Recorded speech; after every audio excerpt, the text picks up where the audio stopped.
Auch geht's. Well, let's go ahead and get started. Welcome to session 5 of the Order of the Stone. This should be our last session in the campaign. Up to this point, here's what has gone down. It all started with the arrival or scheduled arrival of the SS Champagne in Boston Harbor, but it did not arrive on time. And Portia, you went to meet your cousin who was on the SS Champagne returning from a trip to Ireland. The other characters, Gaspar and Paul, you were fishermen aboard the Foggy Sea, and the harbor master didn't order, asked if your captain would take the Foggy Sea out to find the champagne, as there had been no radio signal and a storm was brewing. Portia talked her way onto the ship, desperate to see her cousin, and you headed out for a several-hour journey out into the Atlantic until you found the Foggy Sea adrift, powerless and without propulsion. Climbing on board, you found that it was the scene of a horrific catastrophe. Blood littered the decks, body parts littered the decks. There were no signs of survivors. Every room was filled with carnage and chaos, except for one, and that was Suite A5. This suite looked as though it was pristine, that whoever had stayed here was very safe from whatever else had happened on the ship. Finding a ship manifest, you determined that a Professor Nicholas Sebastian and his crew of students were here, and it appeared that they were on an archaeological expedition to Ireland, and they had discovered 3 stone urns and were bringing them back. In one of the rooms, I believe it was a lounge on the ship, you found the site of a ritual. One of the urns had been broken open. There were strange markings along the side, as well as a blood sacrifice at this site of the ritual.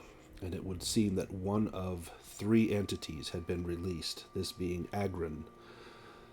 You then begin to have strange visions of Agrin, black slimy ooze trickling down the walls, strange burbling sounds coming from darkened hallways, and Portia even saw a small black cat with many tails, and she followed the cat into a room where Agrin was waiting.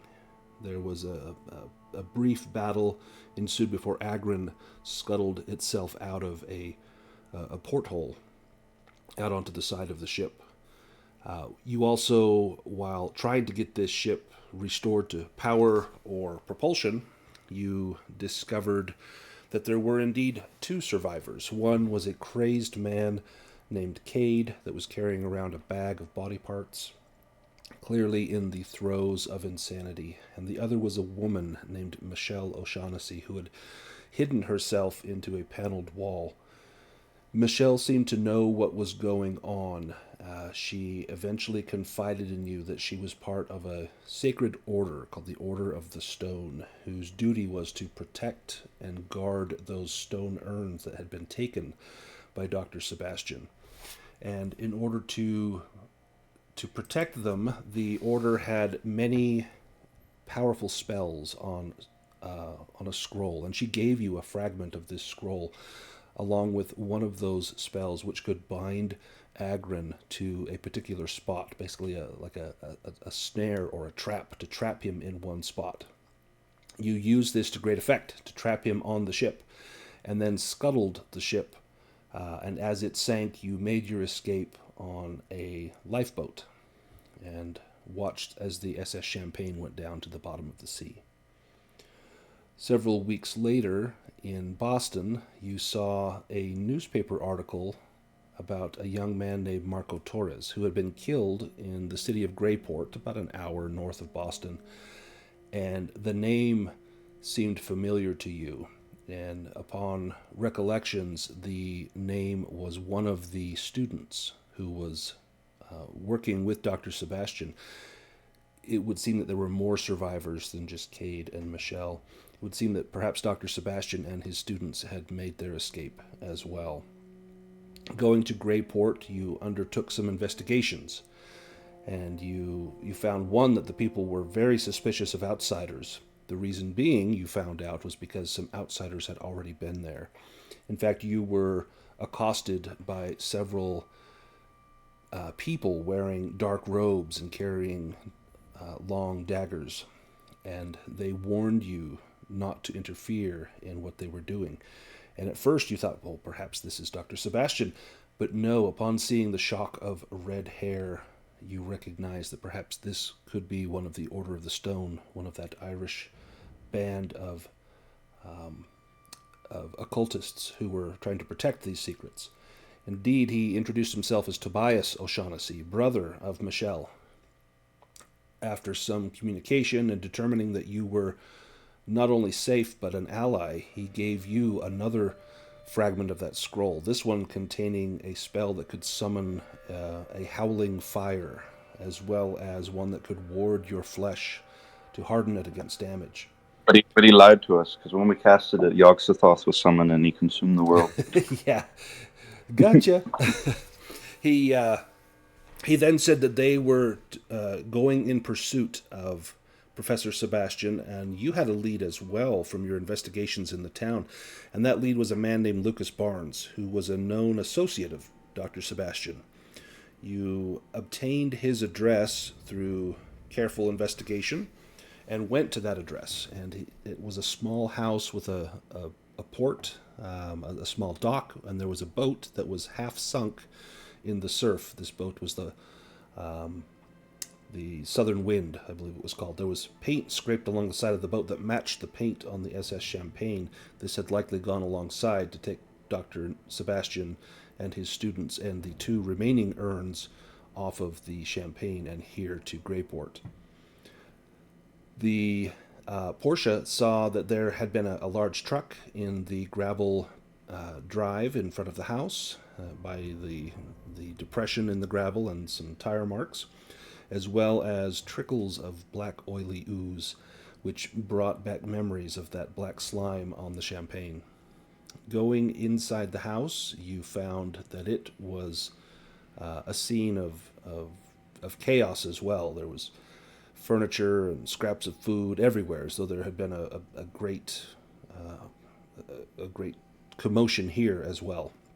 You found a document that described how the second entity, Talon, had been released, and that they would go to a place called Chopactaw Ridge, where the ley lines met in order to bring Soth into the world.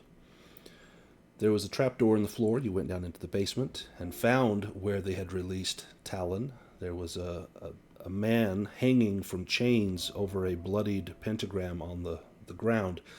This man was Lucas Barnes. He had been offered up as sacrifice to release Talon into the world. This man was not entirely dead. He had been infused with the essence of Agrin and Talon to make him undead, and he lunged out as a sigil on his chest ignited into this howling blue fire, the same fire that was on the spell that you had learned.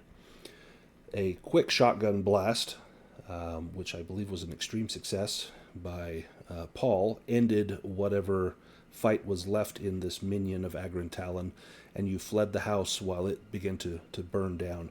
Portia was struck by some falling lumber. She was dealing with not only unconsciousness but insanity, and Paul managed to drag her to the car and to drive back to Greyport in safety. The last session then, we were back in Greyport and we met Seamus, Seamus McGill, who was a member of the Order of the Stone, and Michelle also paid us a visit and asked if we could go to Chopactaw Ridge, and that her brother had gone ahead of us and they had not heard from him in several days. Michelle gave us a final fragment of a scroll. This is one that would let us consecrate 3 containers in which we could trap the essences of Agrin, Talon, and Soth. But we needed to come up with the containers. So at the general store, we located 3 large milk containers, the tin kind with the screw-on lids, and we knew that this would be sufficient for our needs. Casting the spell, they were consecrated to hold the essences of the 3 entities, and we headed off towards Chopactaw Ridge, which Portia had researched at the local library and determined that it had been the scene of a boys and girls camp, but had been closed due to some unfortunate deaths in the lake. She also found that near that area was an old colonial village of Neville, that this had been prominent in the late 17th century, and that it was no longer standing, had been lost to ruins, but that this was the convergence site of several ley lines. And these ley lines would reduce the cost in magic points in order to utilize the magic spells that you have learned, allowing you to cast them easier and with less resources. Heading to Camp Chapactaw, you found several cars in the driveway, including some sedans that Seamus recognized as belonging to the Order of the Stone, so likely Tobias had beaten us to it, as well as a large box truck that had that black ooze in it. They had probably transported Agrin Talon here, and a vehicle belonging to some hunters. Inside the camp, you found a few bodies, members of the Order of the Stone that had been slain, shot with bullets, stabbed with knives. You then found Tobias near death in the mess hall, and he told you what had happened, and he warned you not to climb the tower, that it had been trapped. You eased his pain as best you could, ensured that he would not perish, but that time was pressing. You pushed on, and you found some canoes near the lake. Boarding the canoes, you found that would be the shortest distance to cross the rough terrain around the lake. However, Portia, looking out into the water, saw the faces of 3 girls looking up at her from the darkness. And in a moment of panic, she upended the canoe, spilling herself and Paul into the water. Paul was momentarily trapped by a sunken tree that snagged onto his leg, but was eventually able to free himself and return to the surface. Heading deeper into the woods, you came across a small pond. It appeared that the black slime trail went into the pond and then out the other side. There were dead fish along the side of the pond. Whatever had gone in here had been poisonous and toxic indeed. Continuing further along, you found the site of some sort of ritual. It appeared as though several bones had been hung up and in some sort of ornamentation hanging from the trees. This was the remains of one of the hunters whose truck you had found. And then just up ahead, you found what looked to be an old colonial cemetery. You could see the tombstones, many of them which were tipped over or broken, and then some figures walking amongst them, and they seemed to be pale and ghostly, dressed in the clothing of Puritans. And that is where we left off. So we find ourselves at the edge of this cemetery. We are traveling directly along one of those ley lines. Just ahead of us to the northwest along the path is likely that colonial village of Neville. I forget who it was that saw the ghosts. I want to say it was Paul, but it might have been Seamus. Do you guys remember? No, I ain't scared of no ghost. Well, how would which you one of it was it? proceed Yeah. upon seeing these ghosts? I think we saw they seemed to be very just ambling around as Yeah, opposed they to were non-threatening. yeah. I don't know. I feel we have to go through them. I feel if we start fighting them, if we even can, that would probably not be a good idea. What someone's thinking. I mean, we just try and move through them or past them or something. Yeah, I think unless they start swinging at us, like, we can just see if we can walk through. Do you try to be stealthy at all, or are you just kind of respectfully ignoring them and continuing on through?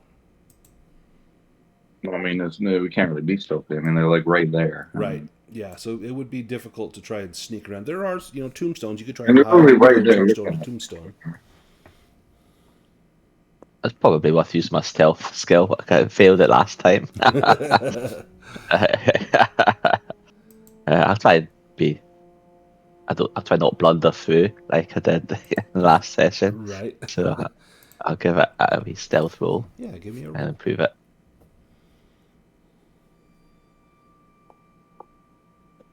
Oh no! Oh, dear. Oh dear. He falls over the first tombstone. Yeah, you put Starts your the hands session on it to positively. steady yourself, and you hear a crack as the stone breaks. Or as you hear it cracking, do you push that roll, or do you just let it topple I- over? I let it go. I'm not pushing that. It topples over, and you see, I believe there were two ghosts. They turn and they look in your direction, and they begin to approach. Oh And dear. no. there's a man and a woman, and the woman pauses about 10 meters from your position, but the man continues forward. He takes off his hat, and he actually kneels down onto. Can I sacrifice Paul? He kneels down on the ground near where you are, and he offers a hand Oh, as though to help Oh. you up. I know it's gonna be cold.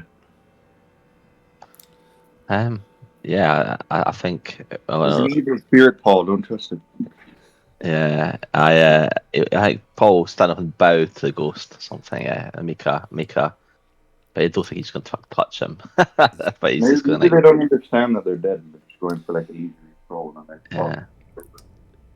Yeah, you refuse his hand and pick yourself up, dusting off your pant legs, and the man pulls his hand back and looks at you curiously, and then he looks over in the direction, the far end of the cemetery, and he points. And over there you can see that there are several graves that have been dug up. You see the Oh. earth piled along the side of them. Okay. That's good. I don't know. Gonna have a look. mm-hmm. Now, everyone, upon seeing these ghostly figures, this is not something you would normally see. We did not do a sanity roll for this last time. I think a sanity roll here would be appropriate. Oh no! These ghosts are terrifying. The spirit. These guys are not. So if you pass this, there's no sanity loss. Oh, These are Christ. non-threatening. If you do that, if you fail. So Portia, the one yeah. that I thought for sure would fail, but of course you are very skilled in the occult. You've perhaps We're deep. communed with spirits. This is not abnormal. You recognize that these are not harmful. Well, I don't Also, know. hi, I'm hi not really everyone. an expert on the ghost. Those that fail will lose 1 point of sanity. Were you have an armor or something? My armor was supposed to be 1, and now I'm looking at my character sheet and it says 7. Is that an error? He cast Flesh Ward on you last time. Yeah. No, Yeah. I forgot. My dementia. It's gotten worse. Yep. All right. I'm gonna roll my sanity. My sanity is not good. I'm a bit of a scaredy cat.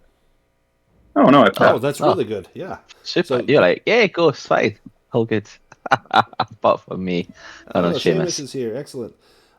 So Paul and Seamus will lose 1 point of sanity for seeing these ghosts. Seamus owes me money. Oh, Seamus is gone. he left. Wait, what? So just up ahead, you can see where the graves have been uncovered. Let me just clear this out for us here. Right up here is where the graves have been dug up, and this is where the ghosts are pointing, is at these graves. Yeah, let's have a look. Yeah, I guess we should read what's written on those graves, Yep. if anything. Give me either an archaeology or a history roll. I'll let you choose. Someone who is better at that than I, please. Yeah, yes, you, not one of the other players. Can you make an archaeology roll? Yes, you. Portia, you might be better at history. My history is 35. I think my Better than my history. 5. Yeah, better than 5. Yeah. I don't even. Yeah, I mean, I can hardly remember what I did yesterday. That's my history. Yeah. Ooh. Ooh. That can Portia. Do you want to push that, Portia? I don't see how you would. Yeah, it's a very far distant. No. Yeah, to push it, Just you would remember, probably have to get up if you and... push a roll, if you push a roll, you have to give some sort of justification to how you're pushing it. Yeah, so maybe you go up and maybe you don't recognize the name, but then maybe you you consider, other angles, like, well, I don't know, this name, but Yeah. what about this time period? What can I identify about this? If you fail that, you may associate it with something very negative, which may cost you sanity points. It might be something like if you fail a climb roll, it's, oh, this wall looks too difficult for you. Do you want to push it and try it anyway? Yeah. Or do you find another way around? Like, oh, let me try this little handhold here. So otherwise, you have you can see that most of the dates have been eroded. So what the history roll would give you is, judging by the style of the tombstones, you might be able to put a time period to it. These are very old. You would know that just by looking at them. Mm-hmm. I think we'll just hold with that information for now. Yeah. Actually, is there anything written on those stones that is in English? There is, and much of it has been eroded. You can pick out a few names here and there. There's a name John something, and then the next one, there's something is kind of worn free from the time. Are there any years of birth or death that would match the earlier Puritan settlement from like 19th century? Was it? No, that was 17th. From the 17th century. Yeah, you do see it. It looks like 1660, but you can't make out the last year. These are very old, at least 300 plus years old, which is very old in the United States. It's not that old everywhere else in the world. Right. So these would seem to fit with that Puritan settlement. Yeah, I think all the ghosts look like Puritans. So. Paul refers to with his history of 1, or history of 5, the oldie people. What are the ghosts doing? So they're pointing at these graves that have been dug up. And I can ask them why they're pointing at the graves. The male ghost, the female ghost, she just stands back, and you see her dabbing at her face with a small ghostly kerchief as she's dabbing tears from her eyes. The man has his hat off, and he's wringing the hat in his hands. He's clearly agitated. He cannot seem to speak, yet he continues to gesture towards those graves. And then he points to his wife and points back at the graves. I'm like, well, if you're not going to talk, I'm not sure how we can help you, Mr. Spirit. You're gonna have to tell us what's going on here. If only we had someone who was a medium or a cultist. An occultist, I know. Oh, I mean, or the ghost could just open his mouth and say words, one or the other. Can I make an occult roll to try to talk more with them? You can. Perhaps you use like a pendulum or some sort of oracle. Maybe you've got a deck of tarot cards or some stones or something. I do have tarot cards. Hey, nice. Yes, he is able to communicate through the cards. As you pull out cards, you lay out a spread, and he points to a card. And the card is the card of the tower, which generally symbolizes a great calamity, that something terrible has happened, something catastrophic has happened. And then he points at another card, and this card is the devil, which represents temptation. And he looks at you and he shakes his finger as if to say no.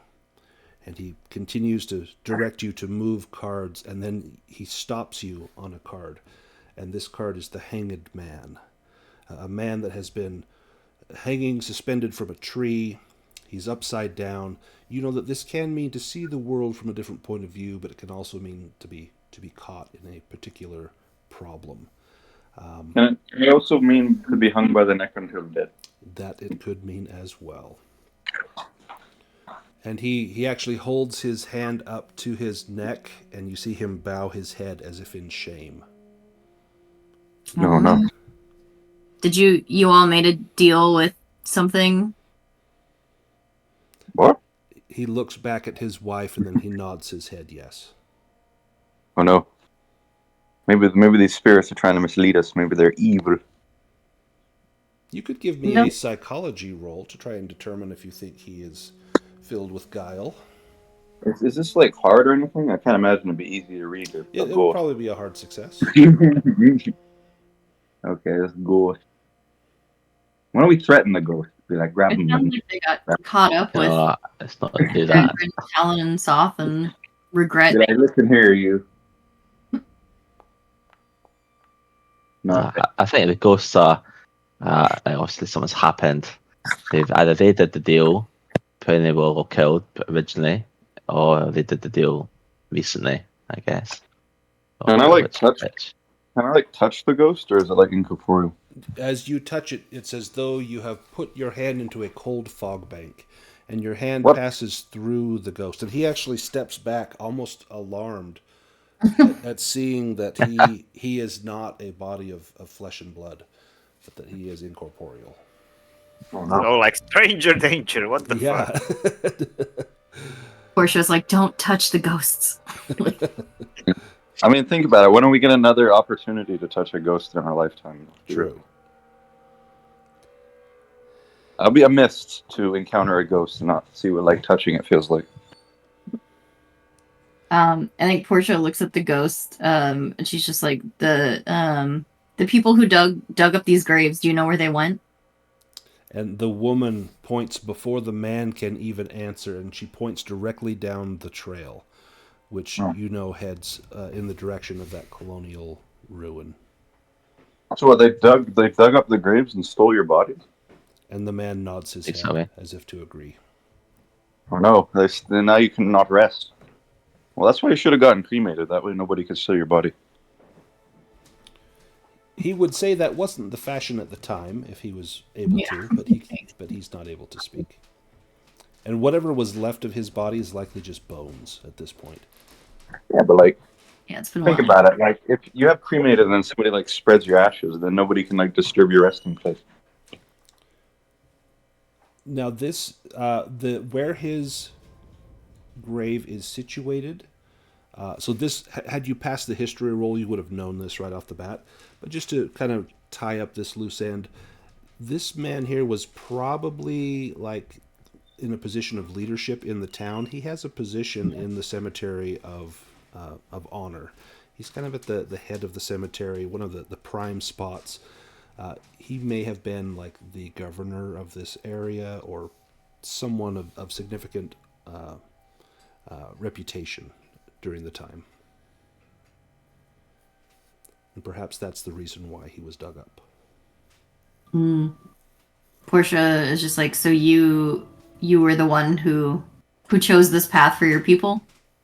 And he nods his head as if to agree.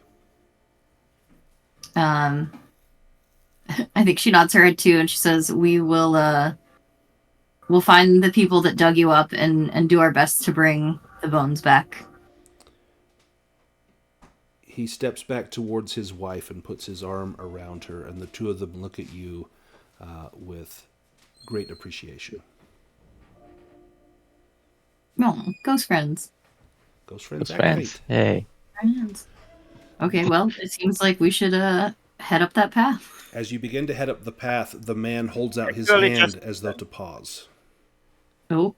And he points up the path, and then he makes kind of a hunting gesture, like he's holding out a rifle, and then he kind of lunges at you with his hands like a mountain lion or something might lunge at a person, as though to warn you that there is something up ahead. Oh.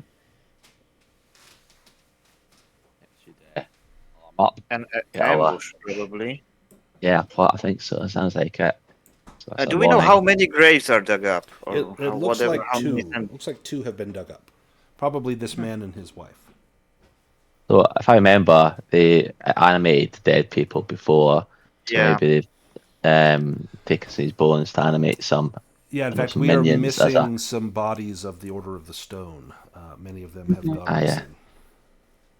So I think we may be having to fight our way through. How thick is the undergrowth around the path? Is it something we traverse upwards without going along the path, or is it quite? It's quite thick. The path is overgrown in many places, but you can see that something large has passed through here. In fact, you see many more of those kind of dinner plate sized circular depressions in the ground, probably the legs of some horrific alien entity where it has moved its bulk through this path. Some smaller trees are broken over, branches snapped. But you could get through. It would take you a little bit longer, but you could easily get through the woods in here if you took your time. You don't necessarily have to take the path. Can like the ghosts use their magic ghost powers to help us? He seems to indicate to you that he cannot leave the cemetery. God. But like his body was stolen from the cemetery, though. But his spirit is here waiting for the return of his body. Oh, I thought like the like spirit would be like linked to the body. Surely, if you took the body, the spirit would go with it. Where this was ground consecrated, his spirit was consecrated to remain here. His body was as well, but his body was taken, and so he desperately wants that back. So we're gonna be like, well, that sucks. Anyway, goodbye, guys. Goodbye, Dexter. Yep, can't help everybody. All right, well, let's go. So what's our, I guess, a good time to think about what's our plan of attack? So we've got 3 of the urns on our backs, of the milk things on our backs. We've got our weapons out. We kind of got a lantern in our hand. I got my rifle, and I got my revolver, and I got my leather jacket, rope, and I brought some dynamite with me. If it's that, but that's about all I brought. We've got the shotgun. We've got spells to attack these things as well. Lighter and my cigarette. Hey, those Irish cigarettes. Yeah, Seamus can give the light one of those. I got my cigarette kit. Yeah. How wide is the path? Are we like single file up this path? Yep, it would be single file. Although it seems to have been whatever creature passed up through here was probably, 3 of you could walk abreast and cover that ground. It's very large, basically like an elephant has just tromped through here. Okay. But if you were to go quietly, it would be single file. But if you go in the brush on either side of the trail, you would probably could spread out if you wanted to, or could go all together single file. I think we still go left like black sticky oil. Yeah, you can see. In fact, the dotted line on the map would be the trail of that black ooze. Mm-hmm. What do we reckon? I reckon we go off the trail if we can. Clearly, he's warned us about something up here. Yeah, I also think we should not go on the trail itself. If we can, even just for a little bit, just to keep they've left watchmen behind to stop us. Yeah. Do you think? The question is though, how do we keep track? Because then we either can't go that far away from the trail to still see it, or we have to keep some sort of compass to keep going north or wherever the hell it should go.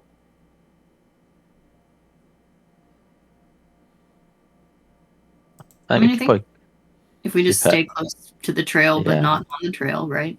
Yeah. Yeah, I guess we have to do that. Yeah. That's a plan. Do you take the right side of the trail or the left, or are you splitting up? Oh dear. Splitting up's also a bad idea. Yeah. And do you want to carry all of your stuff with you? Do you leave the milk cartons here, the milk containers here?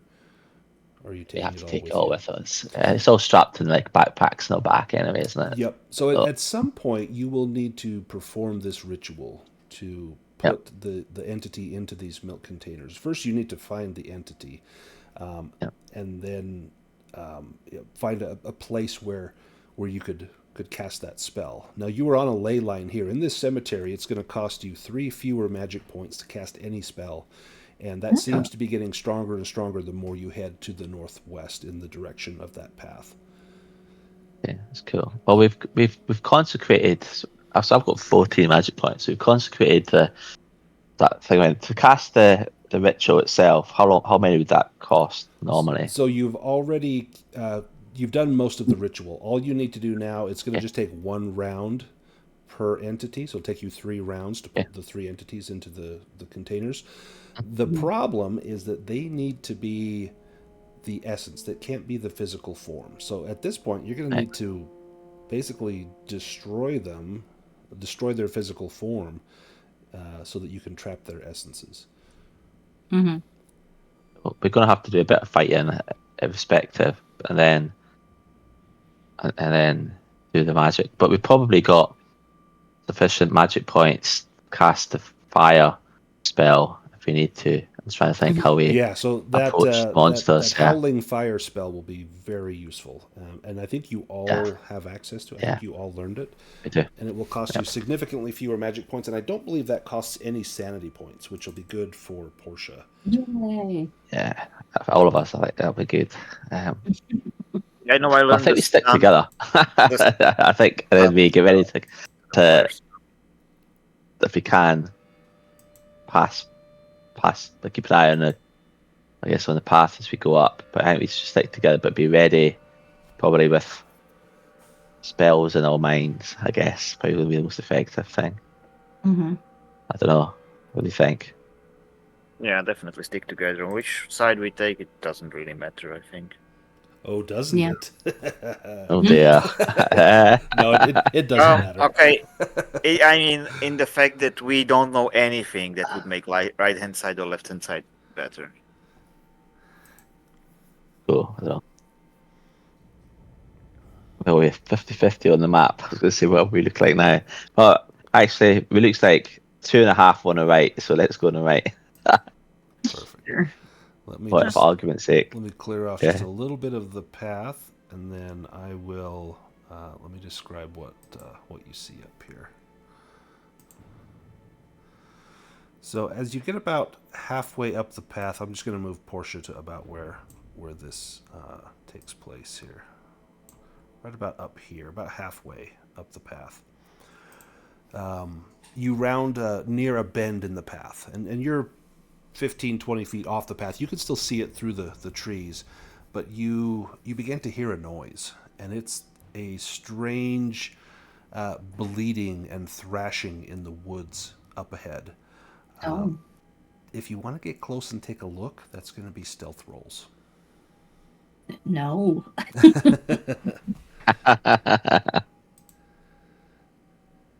Because you're not on the trail, you can avoid this. Whether this is Yeah. good or bad, I'll leave that up to you. Does anyone want to approach and see what it is, or continue on? Can we guess from the sound, maybe after a listen roll, but that will not go well, to tell how big is it? If it's like deer-sized, man-sized, or elephant-sized? I mean, deer and man. Yeah, give me a natural world roll. Mate. My natural world is pubs. Oh, you made it. Not bad. Yeah. You want to spend 13 luck? Good question, because I still have 50 luck. And this is the That's last weird. session. I'm not sure if we gain anything out of it though. Like, what will it tell us? Like, what do So we all do hear? natural rolls? Yeah, you could all hear this. So if you all want to try to identify that. Fine. Oh my god. He's past the Oh, nice. roll. Okay. Paul, you know this sound, Paul. This is a white-tailed deer. You can hear it bleeding and thrashing. It sounds like it's probably a buck that is rutting, trying to attract a female, but then you hear sounds of pain as well. This is something is clearly wrong with this buck in the woods. Mm. Okay, so if it's not man, then yeah, we just keep going. Crack on, I think, yeah. It could be we go to look at it and something's there eating it or something. Mm-hmm. Yeah. I think we sneak past. All right, just up ahead.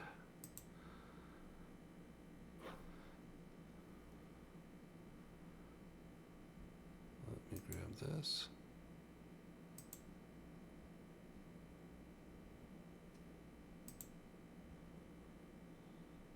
I've used my 9. Nice, good roll up. Nice. Identifying a deer. As Damn it. As you make your way onward, you notice that the ground is becoming uneven. The trees are also thinner than those you've seen previously. Soon you come across the first ruins. Ancient foundations, a stone fireplace, a low moss-covered wall, and other remnants dot the increasingly sparse woodland. Overhead, the storm rumbles on. Lightning flashes across the sky. Finally, you come upon a large, flat area, overgrown by several centuries' worth of vegetation. It appears to be an old plaza. In the center sits an ancient fountain, crowned with the statue of a robed woman kneeling in prayer. The fountain's basin is broken, while vines intertwine the statue's body, coiling tightly around her wrists and neck. And let me take us to the next scene. You see several beings here, some that are clearly flesh and blood, despite their disheveled appearance. And then you see another figure, a young black man sitting by the fountain, his head in his hands, weeping softly. Beyond the plaza stands a large 2-story stone building, missing its roof. It was probably once grand enough to have been the governor's house. Vines and brambles cover the lower windows, while those of its upper levels are gaping holes. The building's front door is long gone, although the doorway is protected by what seems to be a handmade barricade of brambles, brushwood, and vines all woven together. The storm swirls above you. The pall cast by its clouds makes the day darker than it should be. Lightning periodically illuminates the entire scene. A sudden flash momentarily lights up the building's second story, revealing the silhouette of a man in one of the windows. When the lightning flashes again, he is gone.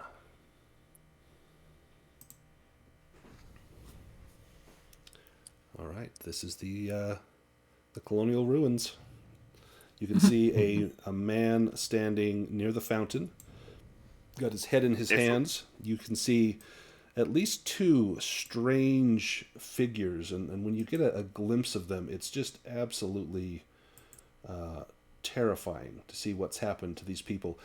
Those of you that were in the basement and saw what happened to Lucas Barnes, it's not dissimilar to that. You see black smoke and small black worm-like appendages coming out of every orifice on the person's face, and they wander around mindlessly. You saw the silhouette of a man in a window on this side of the building. And you see other ruins around the clearing, which is doing its best over the centuries to swallow up this old colonial town. So the other buildings on the sides, they are also ruined, and presumably nobody's inside. We see like they still have walls standing, so we cannot quite see inside. Yeah, bits and pieces of walls. Some of them are worse for wear than the others. If you see any, like this one has a pretty solid wall. That would be up to a height of about 2 meters or so high. If it's crumbled like this one down here, there's probably very little, maybe just some rubble on the ground, but that would offer no cover. But some of the more solid walls could offer cover. Funny that you would mention that cover could be had here. Okay, if you look with binocs into if anyone looks with binocs into the main building, do you see actual humans walking around? So we do have binoculars, correct? I believe somebody bought those. Yes. You don't need to make a roll if you have binoculars. I think someone took some from a ship and purchased some. I have some binoculars. You can see movement coming from the upper floor on this side and from the lower floor on this side. It's more shadows. What are these things? Those are those strange zombie-like creatures. They look like they were once people. In fact, Seamus, you recognize one as Cameron, who was a member of the Order of the Stone, that Tobias had told us was killed. And it looks like they've brought him here to serve as a thrall. Oh no, what about the black man? So he's got his head in his hands and he is sobbing. He looks young, like perhaps he's a student. Is that the guy behind the fountain? Sorry, what was that? Is he like hiding behind the fountain? No, so he's sitting on the edge of the fountain, just sobbing. You don't even. He doesn't have any blood on him. No blood on him. But it looks like he has either had a mental breakdown or has finally seen enough, and he just can't be a part of it. Can't handle it, man. Like really trolls are too spooky for him. Cannot handle it. The things he has seen. He's probably the guy's driver's license to be 5, doesn't it? So movement. There's somebody in the upper floor of the house. Yeah, someone in the upper floor of the governor's mansion up here, and someone in the lower floor over here. And here's the front door, and it's covered with an arrangement of brambles, lumber, vines, kind of blockading that front door. Is there like a picture in the book that shows what the house looks like? There is not. I wish there was. Oh. Okay. Well, what are we gonna do, guys? Let's sneak around back and go in through the back door. Let's walk around in the undergrowth. I almost say, well, we sneak up, and I almost say we cast 2 fire spells on these minions. We have to deal with him Fire at some spells? What are you point. talking about? Come back to the region. So the range on that fire spell is 100 feet. You could reach them from here. Okay. Might as well. Go cast your black magic. We'll have to deal with him at some point, because as soon as we start binding or doing a binding, they're going to come at us, surely. And we still got the other things to deal with. We're giving up the element of surprise, though. Should we not sneak around? Yeah, but we take out two We minions. still can lure out the minions, deal with them on the alleyway, like in the pathway, and then when we return back to this place, we will go from the back. Now, there is something that you have left behind you on the pathway. It was that strange deer. That's fine. It's just a deer. Not too far back there. It's just a deer. I mean, like, what do you do from a deer? I mean, the deer will become zombie if my instincts are correct. It's a jackal zombie. Seeing what's happened to these humans, that's likely what has happened to that deer. Yeah, it's probably going to be not good, is it? So maybe we sneak up a little bit on the right-hand side and then we cast those spells. Get the first punch in, I think. I don't know. What do you think? I'm not interested in punching burning people. Yeah, it's Cthulhu. I think that was a metaphorical punch. Yeah, metaphorical punch. You're not punching any. It's quite literal for Seamus, thank you. Yeah. I almost think. I don't know. We are definitely not going forward. I think we can agree on that. Yeah, I think we go and shoot, man. Now there is a lot of cover with the buildings. The ones more on the right hand side would seem to give a little bit more cover than the ones on the left hand side.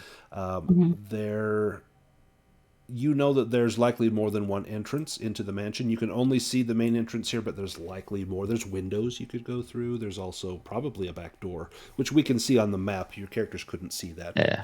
There's likely more than one way in. Did we see anywhere the black oil traces? If we can guess where the big monster could be. So it is. If you're standing on the trail, there are traces right at your feet, and you see it kind of crisscrossing all through this courtyard. And there, over those black brambles and the wood here at the main entrance, you'd see it just dripping with that slime. Yeah. Maybe that hunting guy, the guy who's crying by the fountain, he's probably the guy whose car we saw and the driver's license we saw, I think. So I don't know if he was with friends or something. They've maybe made a last stand here. If there's a barricade, but that did them no good. I suspect it's the cultist defense against us. Yeah, the minions have eaten him. I know. I feel, although it's Cthulhu, we should avoid combat at all costs in Cthulhu. That is generally a general rule, yes. I do feel we've got the fire spells for a reason, and I do feel these things are going to come at us as soon as we are discovered. So you also have the spell that you used on the champagne to trap Agrin. You still have that spell. You could place a ward here to try and trap. Oh, that's a good idea. Well thought of, Portia. I mean, since you did that before, that's a good idea. Is it? I think something's coming. I think something's going to come up the trail behind us. You got to think that's going to happen. True. Probably. Should I cast that spell, the binding spell, then? You can, just like you did on the SS Champagne. You can do. I think it's chains to hold, or no, it's the Beast Behold and Shun It. I think that's the. Yeah, that's spell. Yep, that you draw the ward symbol. That one. Let me see. It's going to cost you. It would be 4 magic points. Here, it costs you 0. So wow. To cast, because here all of your spells are reduced by 4, so it's going to cost you 0 to do that. No, we should definitely doing all fire spells and these things. Like, I think it's like it's even Paul, kind of a bit of a dumbass as he is. He can feel the power in the air. Yeah, he's attuned. He's attuned to it now. All right, we have cast the spell. Okay, it'll take you about 5 rounds to cast it. Make sure that you give yourself 4 more magic points because it'll automatically deduct 4. Just put 4 more back on there.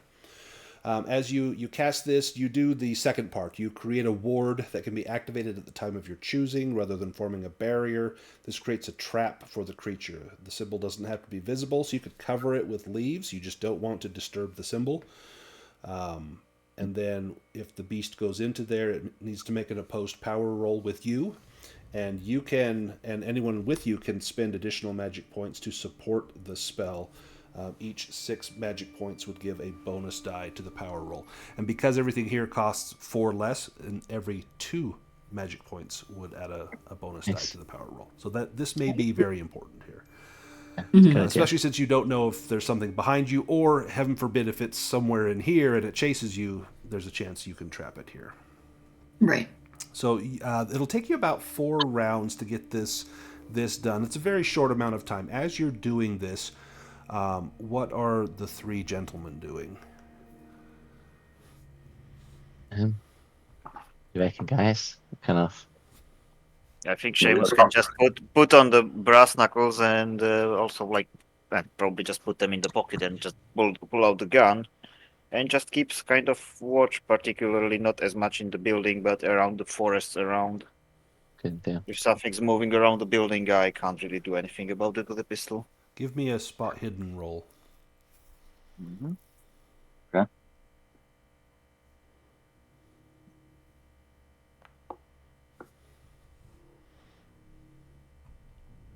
No. Wait, yes? Yep, you Yes. got it. Yep. Just barely got it. I failed. I'll do a spot hidden as well. I just go. Seamus, you see a light begin to flicker in the window of the mansion over here, the lower level window. It looks like either a lantern or perhaps a candle of some sort.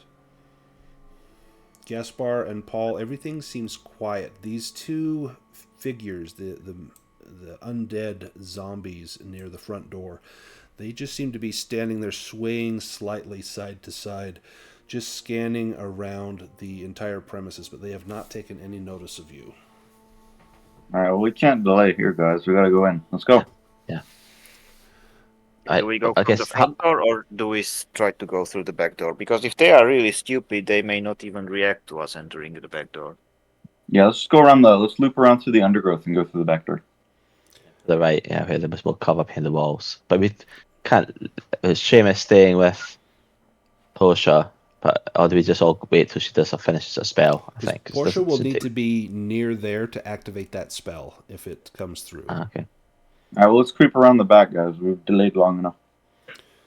To creep through the undergrowth will be a stealth roll with a bonus die. Oh, no. Hopefully we don't step on any twigs. We're like kind of far away from the undergrowth. It's very dark. I don't Let's see think how Paul stealth does. Oh, bonus die. Good. Let's try and make something. Oh, my stealth's actually pretty good. Oh, a bonus. Oh, he makes it in a 30. Excellent. All right. I fucked my roll up. Hold on. Oh, damn. Gotta try that again.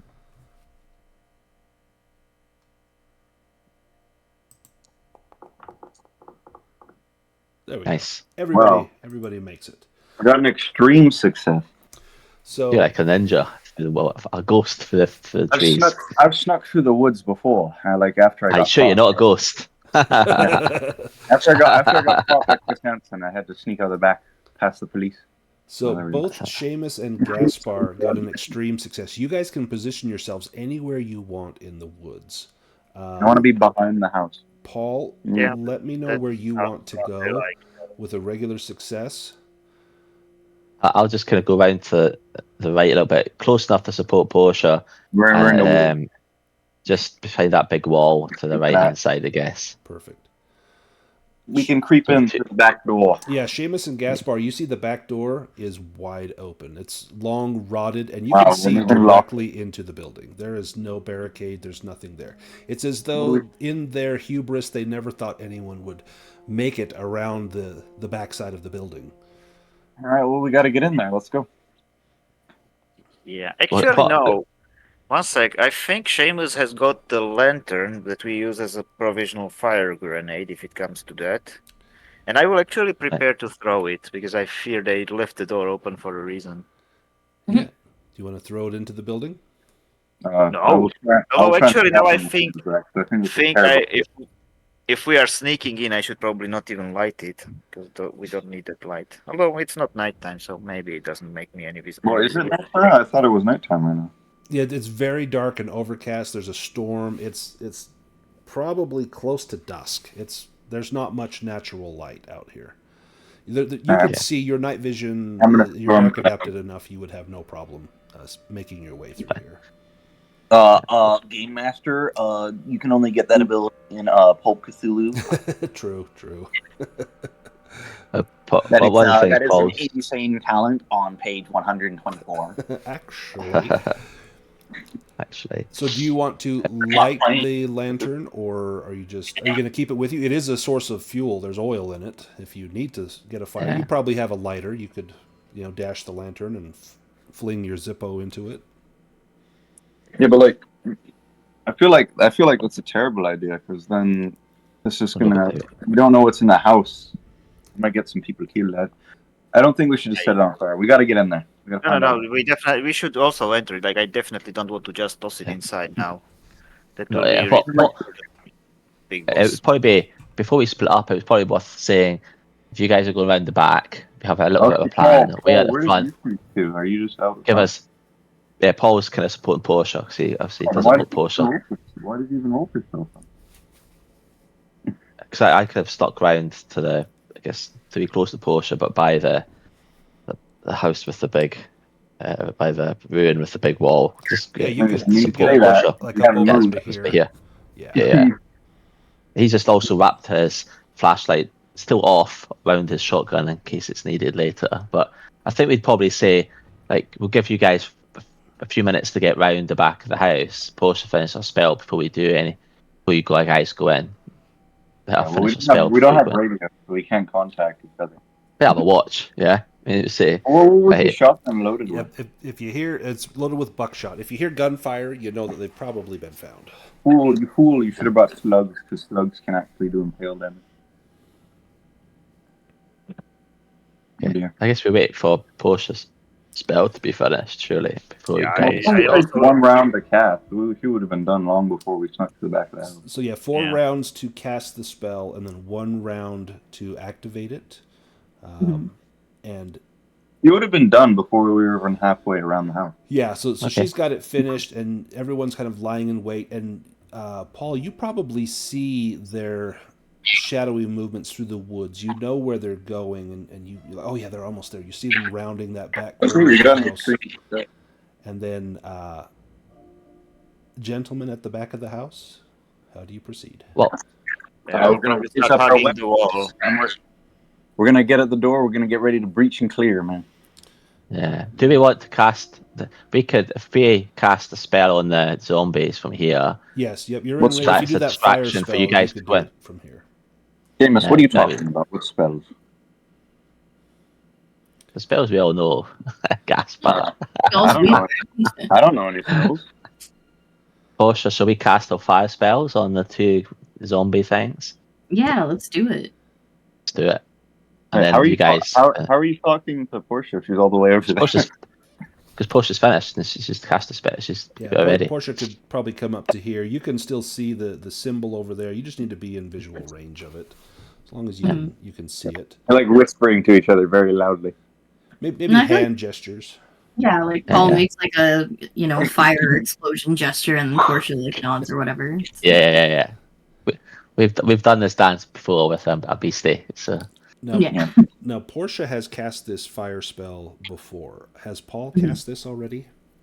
No, I don't think he has. So I No, need shit. I need a hard power roll from Paul. Your power is high. You got like a 70 power, so you just need to get a 35. What the fuck, Paul? How do you have such Paul's power? Paul's a wizard now. Yeah, Right, Paul's yeah. a wizard. And in fact, You're a Paul, wizard, since you Paul. have seen Portia cast this, I'm going to give you a bonus die on it. All right, go ahead, Paul. Fuck this up. Come on in, Paul. Oh no. 44. So that's No, not a hard it's not enough. success. Do you want to spend 9 luck to make that a hard success? Or you Yes. can push it. And Or you potentially can push it. something It will bad still happen. go off, but then something bad will happen if you fail. I'll push it. 9 luck. I'll push it. Yeah. Okay. How do I do that? Let me just increase success. 9 luck. There we go. Perfect. All right. So you are able to cast the spell. So do you want to maybe target the one in front of you, and Portia the one over sounds here? good. Okay, so Sounds good. it will cost you, I think it's 8 magic points, but it gets reduced by 4, so 4 magic points to cast this spell. It will do 1d6 points of damage. I will let you roll that die. Well, as this goes on, me and Seamus are going to sneak in through the back door. Perfect. Yep, Mhm. I have my gun ready because All right, I got my don't- rifle up. All right, we head inside, Jim. Oh, nice, Portia. Nice. Portia So I does- just do. Yep. I cast. Oh my God, Portia, you can't have many magic points left. Well, that only cost her 4. She'll get 4 of Yeah. those back. Yeah, that's 4 hours. I just want to d6 then, I think, yeah. Yep, 1d6. Yeah, okay. Do we have the Vorish sign? Because that can make us Oh, Oh, know- 6 Oh. again, nice. Look at that. The wizards at the front are smashing this. So, If you have the Vorish sign when you cast spells, you can make it like cost less or like act quicker or last longer. It's pretty cool. yeah, this ley line reduces your cost by 4. You both nail those guys. In fact, you see them ignite in a blue fire. There's a howling sound that courses through the clearing, and like candles, they just illuminate with this blue fire, and they immediately start to run all around. They don't know where the fire came from. They're running into the building. There's all sorts of chaos. Upon hearing that howling sound, the boys breaching at the back go. Oh no, we're already like Oh, inside the you're already house. inside. You go through the entrance, and you see that the house is very much in a state of ruin. As you get in, you can hear sounds coming from this room on the ground floor, and you can hear sounds coming from upstairs. Sounds like it's over here. There's a grand set of stairs here. You can see kind of the back of like right here as you come in. It splits off and likely goes either way to the stairwell. But there's someone in this room and then someone upstairs over into the upper left. All right, let's check out the guy in the ground floor and see what he's up to. Yeah, I also think we should go ground floor first. But guys, I have some bad news. My very naughty cat's on the table. He knows he's not supposed to be on the table. What do we say to this naughty cat? Well, cast Don't that tell fire Portia. spell. Yeah, don't tell Portia. Yeah. Oh, yeah. She's got a fear of cats. Scared of cats. I was hoping for a persuade roll, but All right. As we like creep through the rooms towards like where we hear the commotion, do we like see anything of interest? Yeah, give me a spot hidden roll. Well, like in this room here, or like here? They are mostly empty. There's a few crates with foodstuffs, canned foods, things like that. Seamus, you see... Seamus sees through maybe some cracks in the wall where the plaster has peeled off. You see a man in the room in front of you, and he is covered in blood. He's got blood splattered on his face. He's got blood on his clothes. On the ground at his feet, he is just finishing up drawing a large pentagram in blood. There's a small basin of blood next to him. He dips his hand in it and then smears to complete the pentagram and the circle. In the center of the pentagram Before he completes what he's doing, we're gonna enter the room. We're gonna point our guns at there and say like, stop what you're doing. Chip. Okay, you come into the room. We're gonna interrupt him before he finishes. He pauses and turns to look at you. Let me send you. We got our guns raised, like little hands picture where we can this see him. guy. Hands where we can see him. Stop what you're doing. He looks at you, his eyes wide, not with terror, but with someone in the grip of rapture. What he's doing now is something that is absolutely pleasing to him. This is a quasi-religious experience for him. And you see the stone urn in the center of the pentagram, and blood is dripping from his hand onto that urn, and he just begins to laugh, looking at you. And he takes a step towards you, his arms outstretched to the side, and he begins to mumble something in a language you cannot understand. Seamus, you would know what he's saying. That he is invoking the words to a spell. No shit. I'm gonna pop one. As soon as he does that, because I get plus 50 to my dex because ready fire. I'm just gonna put one in his forehead. Perfect. So we'll do Gaspar, and if Seamus, if you have a gun, if you're attacking as well, you can go first. So Gaspar first. Okay, yeah. All right, I got to go first. Here we go. I'm just gonna pop one in his forehead. Here we go. You may have to target him. I don't know if it works if you. Mickey spells his blood. I was also aiming as he did this. Yeah. Does it matter? Oh fuck. Yeah, that hits him. Nice. So both of you hit. Both of you. He will not even attempt to dodge out of the way in the state that he's in. Well, I mean, there's no cover near him. Right? Yeah. There's nothing. He could get behind the urn, but he's not going to. So. How much damage does my rifle do? Just 2d6. 2d6 plus 4. Here we go. So that's 15 damage to his forehead. Erased. Bam. He had 14 hit points. So that kills him instantly. Yep, instant kill. Just right in like the eye socket. Blam. You get him just to the right of midline, just kind of above his right eyebrow, and the back of his head just explodes over the wall. Oh. His blood and brain matter splatters through the pentagram onto that urn, and he stumbles backwards a few steps.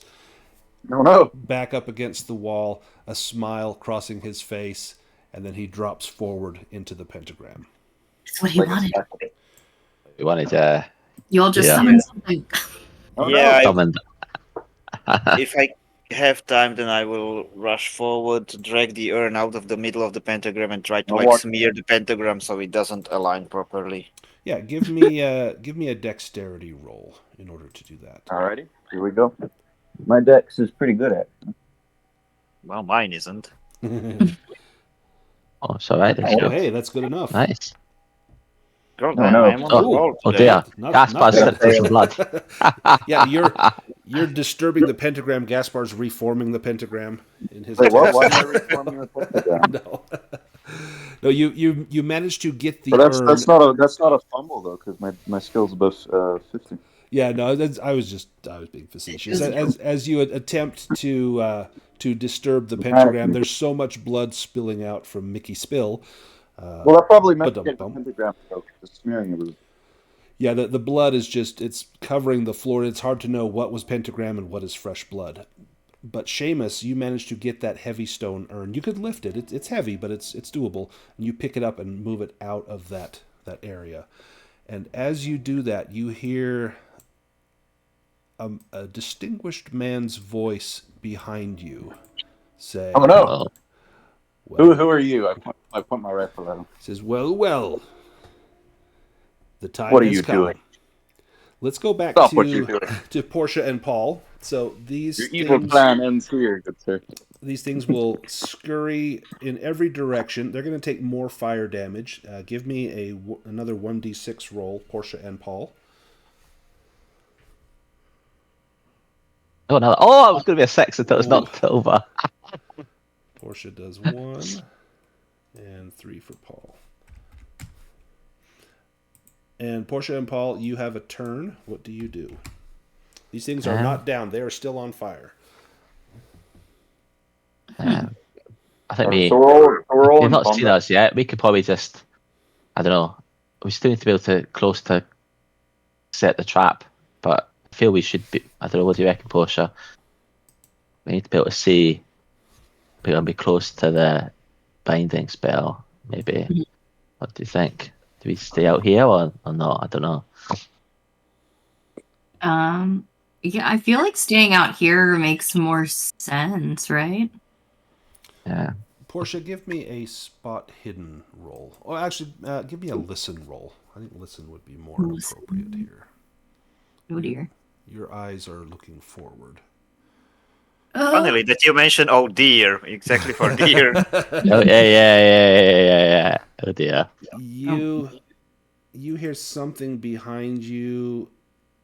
If you turn your head, you see that it is that great black beast, size of an elephant, black chitinous barbed tentacles, legs the size of tree trunks, slowly meandering up the trail, Oh no! as though it has been called home by either Mickey Spill or Professor Sebastian. But it is not far behind you. Meanwhile, these things are running around, burning to death. Yep. Let's go to Paul first. What does Paul do? You don't hear this thing coming up the trail. You're a little too far away.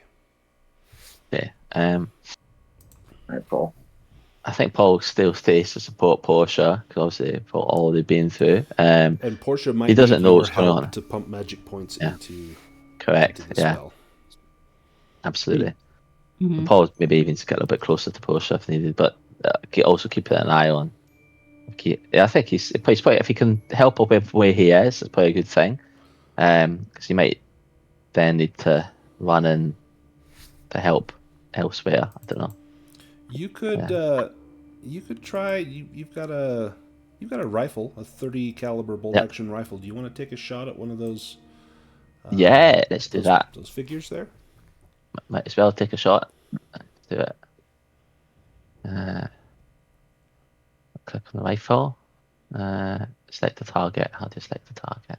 So if you hover over the target and then push the letter T, it should target them. There you go. Okay. Oh, I think it untargeted. There it is. There we go. Right.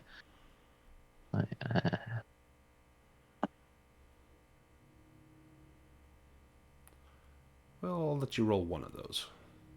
And it won't be point blank range. Let's roll maybe the... What do I... Let's see if I can get point It's blank. not let me... There. I'm clicking on it. It's not letting me do anything. Let's see if I can... Oh, no. Okay. Sorry. It's pulled up. Okay. Okay. I see what I mean. Yeah. Click it 2 times. Let me just... Let me let me some just of do these one off of here. them. There we go. Let me see if I can get the point blank. It'll be... I wasn't looking at that. There we go. Long range. Okay. So just roll firearm shotgun. Okay. Let's give it a shot. Missed. But wait, you said it was the size of an elephant, so you should get a bonus die. No, we're shooting at the zombie he's guys. One of the minions. Oh, sorry, yeah. Yep, he does not hear that elephant coming up. Portia just hears something behind I thought you had a shotgun. Unrecognizable. He's got a 30 caliber rifle and a shotgun. Oh, I see. Yep. Okay. So your shot goes wide. It actually strikes the mansion. No. Portia, what are you doing? You don't hear that thing coming up behind you. You hear something behind you, but you can't identify what it is. Shine your flashlight into the darkness. This is interesting. Is that guy still crying on the fountain? He is. And he's looking around and seeing what's going on. You see him drop to his knees, and he's kind of pounding his fist against the earth like he can't take this any longer. Lost all faith. Oh boy. I think Portia she'll move a little bit closer to the fountain guy, still, within eyeshot of the path, but maybe move up a little bit. I think she's just gonna kind of like yell at this dude and just be like, "Hey, any help here? Like, pull it together, man." Oh wow. He looks up and looks at you, and you see a smile cross his face as though you're the first sane person, even though you're not sane. He's the first sane person he's seen in a long time. And then you see his eyes grow wide, and he holds out his hand and he points just over your shoulder. Like behind you. Oh dear. And it's behind you. If you turn, you're about to get you see Agrin Talon, the twin horror. Agrin combined with the second essence, Talon, to form one giant, massive beast. It's not a delusion by chance, is it? Yeah, do you want to try to disbelieve this? Probably hear that. How does that work? We're expecting this. So that would be a sanity roll. You're kind of expecting this, aren't we? We kind of Yeah, know. you kind of think it's probably him. Yeah, like, how does he get behind you without Paul seeing it? That's kind of strange. We heard the creepy deer in the woods. Yeah, and maybe so. What was actually happening is this: he was turning that deer into a zombie deer. Oh, into a zombie, He yeah. was partially consuming it. So had you gone in there and peeked, you would have seen him there. Ew. Yuck. Can I do I have to do anything to activate the like trap spell, or does it just do it? Nope, you have to activate it. It takes a round, so it would take your turn. You know, make a sanity roll for seeing this horrible monster. You have not seen this thing yet before, so you will need to make a sanity roll. Let me. Every time, like you encounter one, you have to make a sanity roll, but you just record how many you lost, and if it gets to the maximum, you can't lose anymore. Well, Oh no! Okay, you will. Yeah. I was well reminded there, Gaspar. That's useful. You will lose 1d8. The good news is you only lose. You're only going to lose one because you're indefinitely insane. But it's gonna prompt insanity, which may prevent you from closing. No, you'll still lose the full amount. Yeah. So you'll drop 5. It automatically triggers about a minute if you lose one or more. Give me a d10 roll. Oh no! There's a silver lining. While you're in a bout of madness, you can't lose sanity. Yep. How many rounds is this gonna? Oh dear. 8 rounds, and then roll a d10, and we'll see what you get. Okay. It could be something bad, like you lose control of your legs.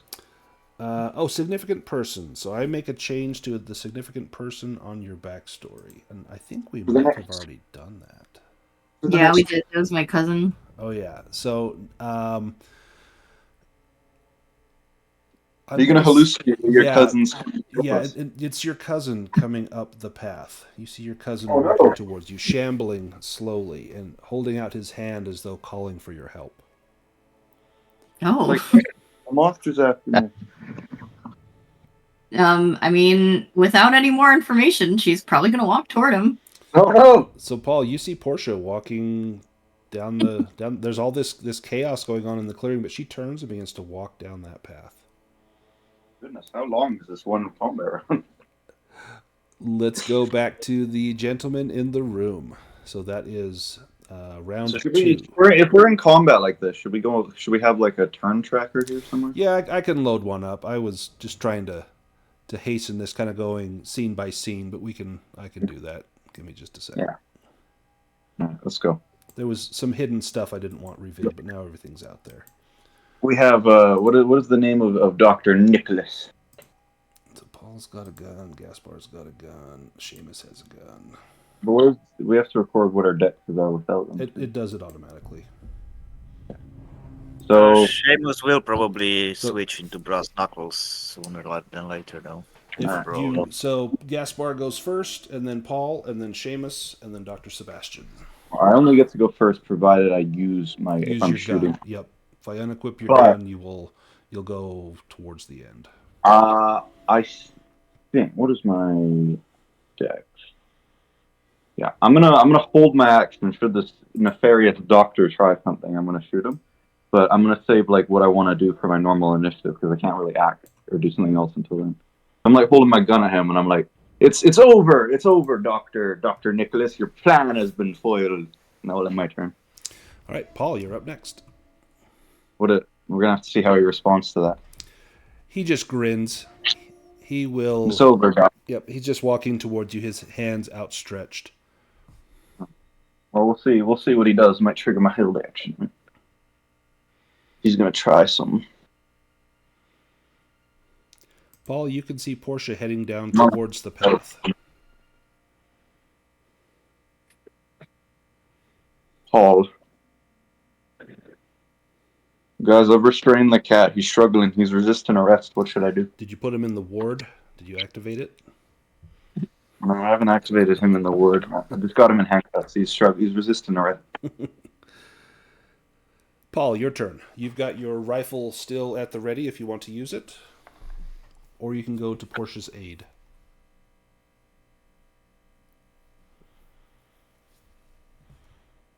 Oh, did we lose Paul? Oh, no. Oh, no. Well, Paul took the easy way out. Yeah, we hear a gunshot. Paul falls down. Nope, I much cannot hear sanity you, do Paul. you- Cannot hear you. Portia, how much sanity do you have left? My goodness. You just like, lost it. You just daily? lost like There What shall you I hear, have to Paul. eat? no, like total. I can hear me now. I can hear me. Okay, cool. 36. What happened there? Yeah, Oh, he's going to that's go to less Portia's than me. aid. Okay. As you go over to Portia, you see the beast. I need a sanity roll from you. Okay. We meet again. Right. Sober doctor. Oh dear. Oh, Oh dear. No. Oh, no. you will Oh dear. lose. Oh, Jesus. Oh, Max lost. Yeah, I need a. that's a does bad that put two you rolls. below your daily amount? So I go down to 57. I go to 649. By lot of 1, just under. I'm 11 out of 12. Oh, okay, I need. Oh no, sorry, no, I'm not Maybe actually. this is Sorry, where I'm Lotto 13 out of 12. I'm just over actually. Yeah, so you're just over. So you go indefinitely insane. I need. No. I Sorry, need Paul. a D10 to see how long this lasts, and then another D10 to see what happens to you. Okay. Oh fuck. Yeah, man. that was a double bad roll there. 2. Okay. 2 rounds. 2 rounds. Okay, not so bad. Okay, that's so bad. And then another D10. What happens? Oh, First fuck. time Oh, he's same gone. thing. Significant person. So let me look at your character sheet, and you're Oh, going no. to when you first see that beast. You Paul, help me! I'm in trouble. So you don't have a significant person. It's going to be the captain. So your ship's captain that you were very close with. You see them coming towards you, and you see that they're wounded, they're injured.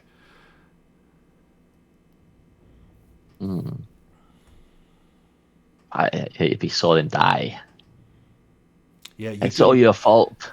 Maybe I think it's you start maybe it blames the captain for everything. You can give me a sanity roll if technically you're in a bout of madness. So yeah, you would not be able to try and see through this. No, fuck. Yeah, you saw him die, but you think maybe somehow he swam to shore. Could it possibly be? Yeah. Oh, no. Meanwhile, Oh. Seamus, what you up to, man? So the professor said to us, like, it has come to this, or what was the line he said? I don't remember. So it has come to this, and he's got his arms outstretched as though he is bidding you welcome to witness what he is about to do. Well, yeah, and if he's gonna try something, I've held my action to shoot him, but like I'm Yeah, really I will holster the pistol and put on the brass knuckles and say Right, that well- you will pay Good for shit. what you've done. Like, well. to If buy- you're not to buy us. shooting, that's gonna have to be on your normal initiative. You do Yeah, that. which you'll Just be at shoot the end of the round if you're not shooting. It'll drop you down to the very I end. am not shooting. No, I am just telling him that he will pay for it, and I will beat him to death with fists. Like, he can't just fucking kill members of the order and expect to get away with that. Just shoot him. All right, the nefarious doctor. What's he doing? Professor. He, with his hands held out, he just says, "Be thou witness." And you hear a gurgling, high-pitched squeal coming from the trail that you guys used to get here. Now, for Portia and Paul, you are right next to where this burbling squeal comes from. And you hear like the grinding of metal, some strange piping tones. Gaspar, you heard this on the SS Champagne. This sound signaled that Agron was nearby. And that burbling tarry sound you can hear as well, and you know that he has called something to his aid. Now, Gaspar, you've been holding your action. What do you So do? now it's my normal turn, right? Yep. All right, I wanna like grab the doctor at gunpoint. I wanna like force him to his knees and like tie his wrists with the rope. Give me a fighting brawl roll, because he is definitely going to fight back. Okay. I'm gonna force him to his knees. Maybe I'll like smack him in the back of the head with the rifle butt if he refuses.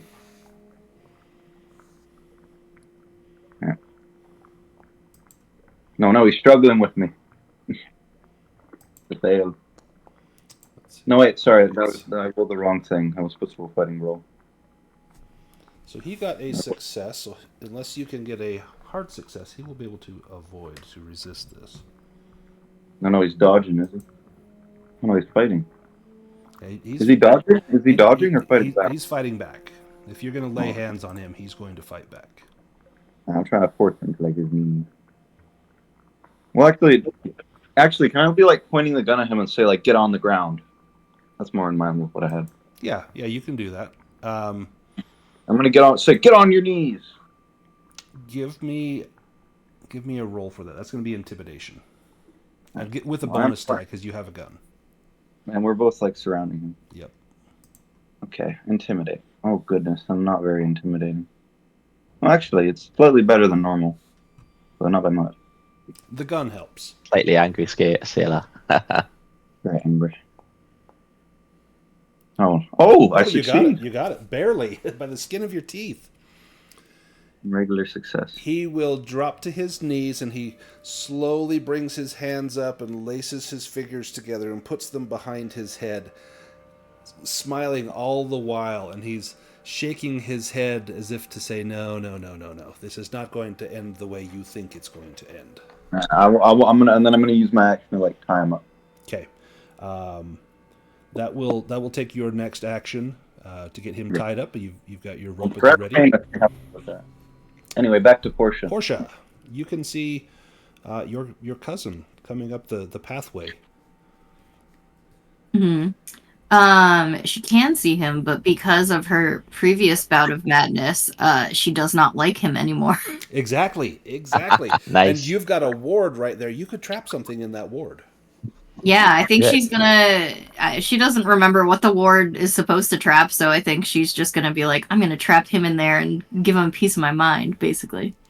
That is amazing, because that is absolutely... He was your cousin, you loved him, but then you thought, no, he was a bad guy. And now he's coming, you're like, well, I've spent all this time preparing this ward, let's just see if I can't trap him in there. That's going to be a power roll, and you need to get a hard success, and you can pump magic points into it. It will cost you 2 magic points to give you a bonus die. If you spend 4 magic points, you can get 2 bonus die. How many do you have left? You got 6 magic points total. You could burn them all. Why are you casting a spell on your poor cousin? She doesn't like magic it. So her backstory has already been adjusted from last session that she does not like her cousin. Oh no. Previous bout of madness. Is it... How many magic points is it to put them in the jars? That is going to... Because, you'll want to probably save some, or at least, have a brief rest. Let me just look up that spell real quick. I imagine it would probably be like some sort of opposed power roll, right? To cast that spell... it costs 12 magic points, plus a sanity point. So, holy shit. Yeah, that one, but it'll only cost you 8 if you do it here. It'll cost you less. Okay, well, she doesn't have 8, so... Well, you're just going to have to come from your hit points. I could help her with magic points. Maybe Paul's mind is like, oh, maybe she's trying to help my old friend. You're like, maybe. I guess I'll spend 2 magic points to get a bonus die. She's like extra mad at him because he apparently stole something from her, so... What did you steal? That I don't know. It was in her alter text. Most position. Wait, my copy of Rayman Legends for the Wii U. Let me just double check this and make sure. Oh no, it's just an opposed power roll. So then let me give Agrin Talon a power roll. Oh, he's got a lot of power. Oh God, Portia, don't fuck this up. Yeah. Oh. Damn. He pauses over the ward, but he is not captured. Oh. Oh, 80. Ouch. Yeah, he... There's a lot of power. Slowly shambles forward, and he kind of stops sniffing the ground. You've covered it with leaves, but something isn't right. And then he begins to to slowly travel over it. And as you go to spring it, you perhaps have a moment of doubt, thinking, well, maybe this won't work on my cousin. And it does not go off. But you'll have a chance next round to do it as well. Oh, so you don't remember your cousin having so many tentacles? He was always kind of a creepy guy, but was he really that creepy? We don't know. This minion that is on fire, Paul, give me a 1d6 roll. No, down. Oh, so at the end of the round, there's going to take 1 fire damage, and then it's going to get doubled every round after. Get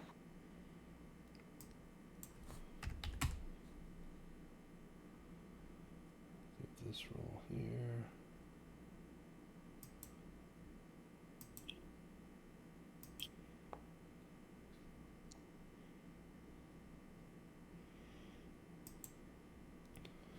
Terrence Baker will take some damage.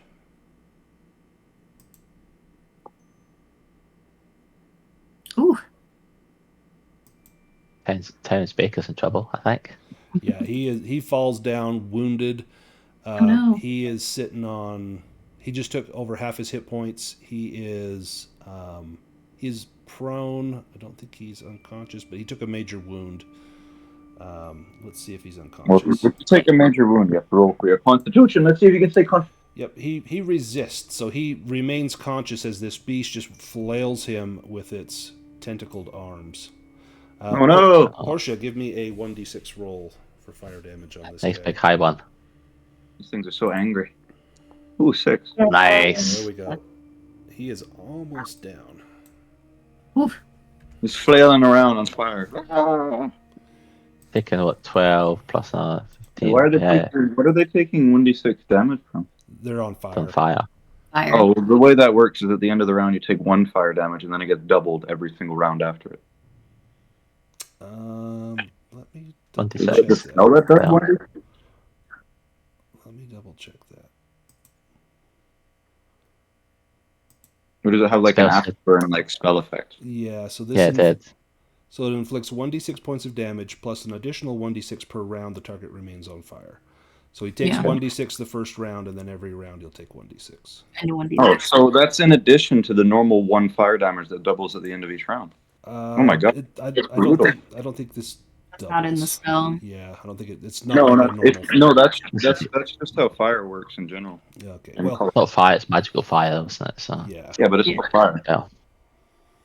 I don't know if logic follows that one. I think you would still take the 1 at the end. All right, let's do a tentacle attack here. No. He's outnumbered. He already fought back. He gets a bonus die. Yeah, he cannot fight back because he is. No, he can. The creature attacking would just get a bonus die. Yeah. There we go. 3 plus. Oof. Wait, why does he have no? Yeah, it shouldn't. What be, is- shouldn't be no response. Why does he have no response? Is he choosing to do nothing? No, he's not unconscious. He is prone. Let me do that again. It didn't. Oh, so crap. Then he gets 2 bonus dice. Yeah, let's do that again. That's not good. So he gets 1 because he's outnumbered and 1 because he's prone. He didn't make his fighting back. Oh no! So yeah, he is. I believe he's at 0. How do they find him? He was carrying behind the fountain. Yep, he is down and dying. Oof. That's not good. Oof. Agron Talon. He is going to extend his mental thoughts towards Portia. So, Portia, this is telepathy. This will cost him a magic point, and he will try to establish a telepathic link with you. You need to give me a power roll. You need to make a hard success on your power, Go, Portia. or he Oh, great. He will make a mental link with you. Nice. Oh, you got it. Wow. Okay, you got a hard success Nice. by 1 point. So he Nice. struggles and fails to make this connection with you. Seamus, your turn. Got your So brass what knuckles? are we? Right, we Help have me- Gaspar trying to tie down the professor. Help me tie him down. Punch him in the Okay, face. I guess I will help you, but I will say that this person does not deserve. He should not get out of here alive. No, we can like feed him to the monster. Come on, help me tie him up. Yeah, for now I will hold him down, but I will grumble about it. All right, so now he's tied up. Yep. So you hold him down while he gets tied up. He is bound. We'll go to. Let's see. Gaspar does not have his gun. If you're tying him up, there we go. So up first is going to be Paul. Oh, hang Paul on. Atreides. That didn't take us to the right. There we go. Paul, you're up first. Okay, You can see the ship's captain standing there looking at you. This is your last round of insanity, too. That's right. He's on the. I guess Paul knows he's on the binding, so maybe the binding will keep him with me, keep him in this world. Maybe I can try and activate the binding. What's that to Portia? That is going to be. You can pump magic points into it if you like. That will be a opposed power roll. Every 2 magic points you pump in will give you bonus dice. Okay, I will do. So yeah, I'll do. How much do we need for the spell again? The 12, but you'll need 8. the bind. Okay, so I can use 2 to get a power die, I guess. I think. So I've got 10 magic points left. If I'll use 2. Oops. Oh, you need to get a hard success. Okay. Oh, I think you got it. You got it. Okay.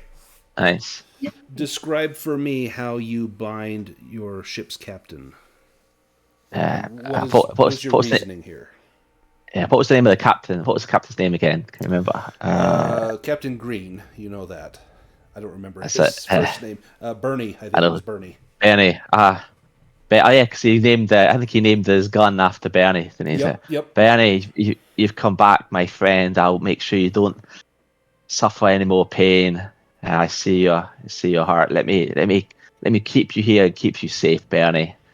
Let me use my newfound knowledge to keep you safe. And he pours his love into this thing. Nice. Aww. How misguided. Dr. Nicholas being bound, he whispers, "You know you cannot win. It's just a matter of time. Look, the blood is seeping into the jar." And you turn and you can see that there is blood that has pooled on the top of that stone urn. Mickey spills blood. We ruined the symbols, man. He will come forth, just not with as much power as I had hoped. And then he just continues to laugh and laugh. Portia.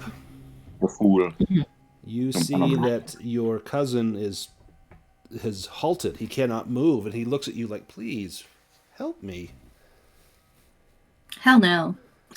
Paul sees as the image of the ship's captain melts away, and it's not the captain anymore. Yeah, as this round will end, Paul will realize it's not the ship's captain. But Portia, this is your cousin. Agrin Talon thought that you were okay with your cousin, didn't realize that has changed. And and suddenly you see your cousin kind of rear up and snarl, and realizing that this is not helping out, it changes, and you see the image change to that of your mother. And she says, "Portia, dear, please help me. I can't move." I thought this was a delusion, not something the creature would do. It is a delusion, so you thought you saw your cousin, but the creature's got some additional powers here. Oh my goodness. I mean, I think at this point she's just gonna light it on fire. Burn it, baby. You're gonna do the magic spell, the fire spell? Yeah, the fire spell. Excellent. So, because why not? Go ahead and cast that. This thing has armor, but it has no protection against that fire spell. Proceed. Nice. And then I roll a 1d6, right? Yep. Oh, and make sure you. It's going to cost you 0 magic points, so make sure you give yourself. In fact, I'll give you those hit points back, right there. Get that back. Whoops. Excellent. Put 40. Okay. There we go. Oh. Well, she tried. That's okay, because he's burning, so... It's true. And it cannot move to extinguish those flames. This is going to affect Paul, because you see your ship's captain suddenly on fire, and as the flesh melts away, you see beneath it is the oily black surface of Agrin Talon. Roll a 1d6 for me, Paul, to see how much this guy takes from fire. The minion of Agrin Talon. Nice. 5. He's got 1 hit point left. Oh. Hey. No. And then he begins to shamble towards you. Oh. Gaspar, your turn. I'm gonna point. I'm getting him up to his feet. I'm gonna point my rifle at him, and I'm gonna march him up the stairs. Okay, you take him up the stairs. What room are you going to? The room that I saw on earlier. I want to know what he was doing. The one that you saw him in. Is there no upstairs, man? Yeah. So this goes upstairs. This room would be upstairs in this room. That's the one he was in. Was the floor above that one? I just don't have a 2-story map of this building. I want to have a look around. So it looks like this was his private study, and he's got several books and documents of the region. Many of them are occult in nature. He's got some old texts written in Gaelic. He's got some texts written in Latin in here. He's got sketches and drawings of the urns, as well as strange watercolor paintings that he has probably done. They're not done with any artistic style at all, but merely splatters upon the paper. But it looks like that Agrin, that beast that you saw aboard the Champagne. I'll throw him to the ground. He hits the ground and again just continues to laugh, and you can see now that one of his eyes is becoming bloodshot, and snot is just bubbling out of his nostril as he laughs at your face, and he says, "All hold glory to Soth. May Soth enter into this world. Agrin Talon is coming." I'm going to hit him upside the head with my rifle butt. All right, go ahead and you don't even need to make a roll. He's bound and held. I just want to knock. Yeah, let me just give him a Constitution roll. See if he regains. I'm pointing him upside the head. Oof. Oof. Yeah, you hit him, and he just chuckles. Like, is that my grandmother whipping me? Is that what you got? Hold on, Victor. I haven't rolled for damage yet. Yeah, go ahead and roll for damage. All right. So this would be, because this would be a D8. I don't want to kill him. See how hard I hit him. Oh, if I hit him for 5 damage, hit him upside the jaw. Nice.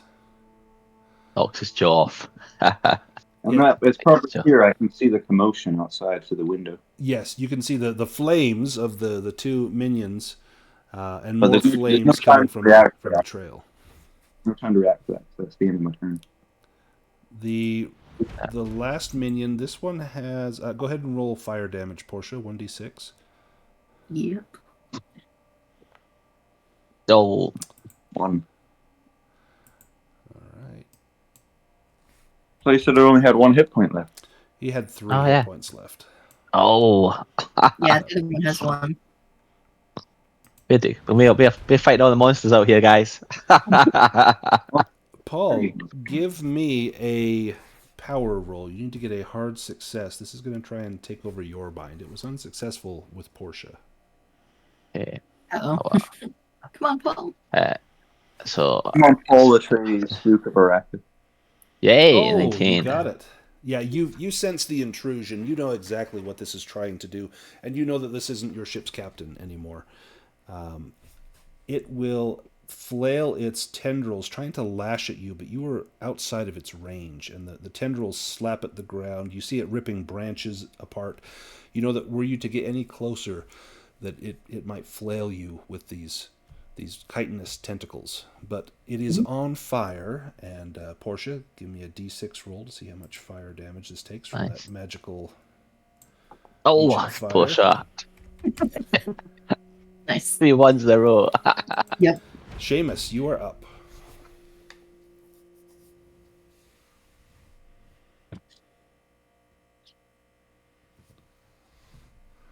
What has Seamus got for us? Seamus O'Connor. Did we lose? Disrupt the ritual. We lost him. Well, it's too late. The ritual's already happened. Did we The lose office on his way. Seamus will actually stay on the bottom floor when the professor said like the blood is seeping in. I kind of got concerned and confused. Yeah, you've got it out of the circle, but you can see the blood seeping around the rim of that urn, and it's you don't know if it's trickling inside or if that is somehow weakening the bond that will let this thing out. Yeah, I will just try to somehow roughly wipe it off with hands or handkerchief or pants or whatever. You would have a handkerchief, or maybe you take your jacket off and you're trying to sop up as much blood as you can. And the blood is warm. This just spilled out of Mickey Spill. It's hot to the touch. You've got it all over your hands. I think a sanity roll is probably in order for that. Fuck this place. 1 sec.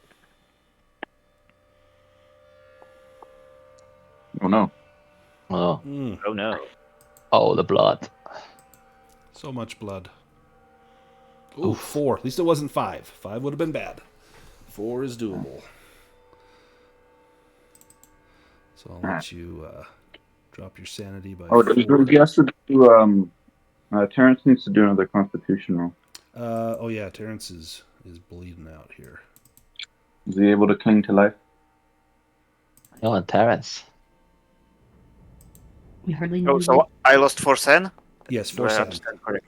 Yep. Okay. Oh, wow, 1. Oh yeah, Wow. Terrence is all right. He's doing well. Wowzers. That was a critical success. Yep, he is stabilized. Wowzer. He's fine. Turns out he Well, wasn't he's not as bad fine. as we thought. He's knocked out. Gaspar, round His 4. but a flesh wound. I'm gonna wait for my normal initiative. Okay, then we go back to Paul. Paul's unloading his shotgun into Agran. It's like, you are my friend. Alrighty. He's not getting any closer though. He knows to stay where he is. Yeah, you probably don't want to go point blank. Yeah. Wow. So, how close he is, right? How far away is he? Oh, you're probably 11 feet. So he's within point blank. Oh, yeah. Yeah, I guess you would be. Plus, you also said this thing was the size of an elephant, so that's also another. It's quite large. So that's 2 bonus dice to shoot at it. Yeah. So press target. Why is the critical success the random NPC that's just bleeding out on the ground? That's how it goes. Yeah. Alright, roll your dice. Alright, so we got point blank. We've got. Just click on rifle shotgun. It's smoother if you do it that way. Oh, damn. 15. Nice. Go ahead and roll damage. What damage? No, wasn't that 5? Or am I mistaken? There was some bonus die in there. Yeah, so it's 5. If you want, you can spend 8 luck to make it an extreme success. Yeah, let's do that. How do I click on that? Yeah, the 10s dice was a 10, a 60, and an 80, and the 1s dice was a 5. Yeah, let's do that. So that's 24 damage. Click on roll damage. So roll damage. Right. That work? No, it's not showing up on my. Well, is this an extreme one? Yeah. So then that's flat 24 damage. So it'll be the max damage. Oh, okay. So let me -4. Oh. So he'll take 20. 4. His armor will block 4 of that. He's got 1 hit point. Oh my goodness. Christ. You're a big game hunter. Yeah. Just drill him with the shotgun. Dr. Sebastian, he begins to speak in a language that is foreign to you, Gaspar. It sounds a little bit like Spanish or Portuguese. It's Latin. You don't quite recognize it, but he is mumbling phrases over and over again in Latin. It's crazy. All right. So it's my. Oh wait, no. Portia. Wasn't it? You're not going to before the monster. It's not the monster's turn yet. Yeah, but what is deciding like who gets to go for tie for 60? What I'm confused about. I'm not sure. I'm just Foundry's doing it for me. It's got Portia, the minion, Gaspar, and the minion, and Agron and Talon all at 60. So. Well, what is the how big is what is the minions fighting brawl feel? I don't know. Tell you what, the one minion has 1 hit point. It's going to take fire damage. That one's dead. The other because minion... the way you break a tiebreaker in Call of Cthulhu is whoever has the highest fighting skill gets to go first. Okay, well these guys had 1 hit point, so they're all dead. Oh. Agron and Talon had nice. 1 hit point. They're I'm just trying to trying. get We've got an hour left. I'm just trying to finish up in the last hour if we can. I was planning to snipe them from the window, but then I saw they were burning. On fire. Yeah, they were on fire. All right, Oh, so we're out of combat. So the flame, all the bad guys are dead, except for Hooray. Dr. Nicholas. So the flames, the 2 minions had 1 hit point each. They would take fire damage. Agron Talon had 1 hit point. He would take the fire damage. And you see the 2 minions collapse to the ground, their bodies smoldering. Agron Talon, you see his body bubble and ooze, and great gouts of steam drift out of it. And the steam is still trapped within that ward as his flesh is disintegrating. With his demise, Portia, you can tell that this is definitely not your cousin. This was something very, very different. You have eliminated Agron Talon. Soth is still in that jar. You've got Terrence Baker laying near the fountain. He is not dead. He is clinging to life. You've got Dr. Nicholas still in the building with Gaspar and Seamus.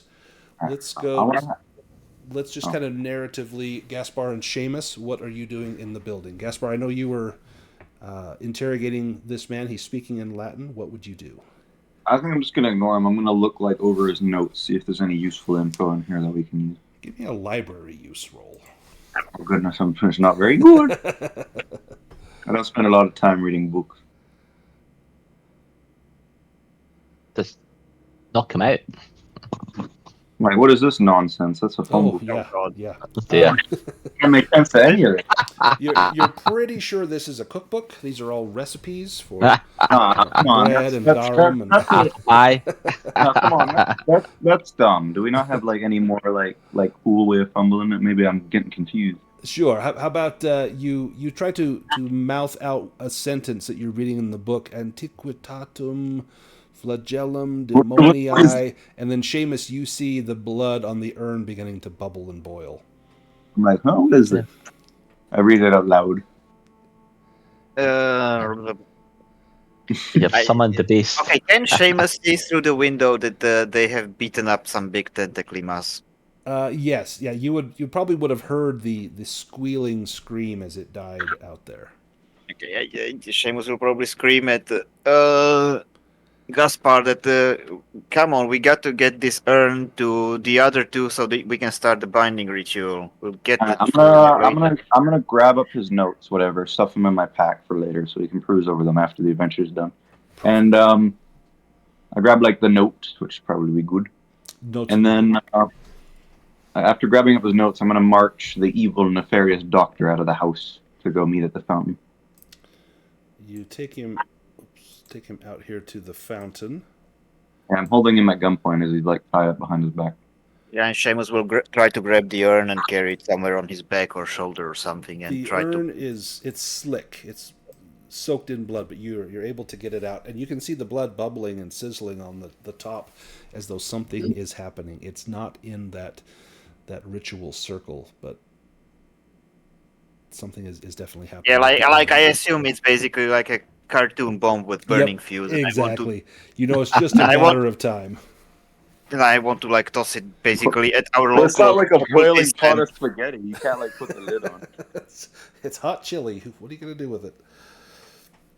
Yeah, it's getting warm in your hands. If you set it down, you see that there is some black smoke beginning to pour off of that blood as it. Yeah, and if I would probably remember that we need to destroy this vessel for the binding ritual to work. Yeah, so you have to put this essence into one of the other one of the new containers. It doesn't work to just trap the two and leave this one in here. They all three have to be trapped into new consecrated containers.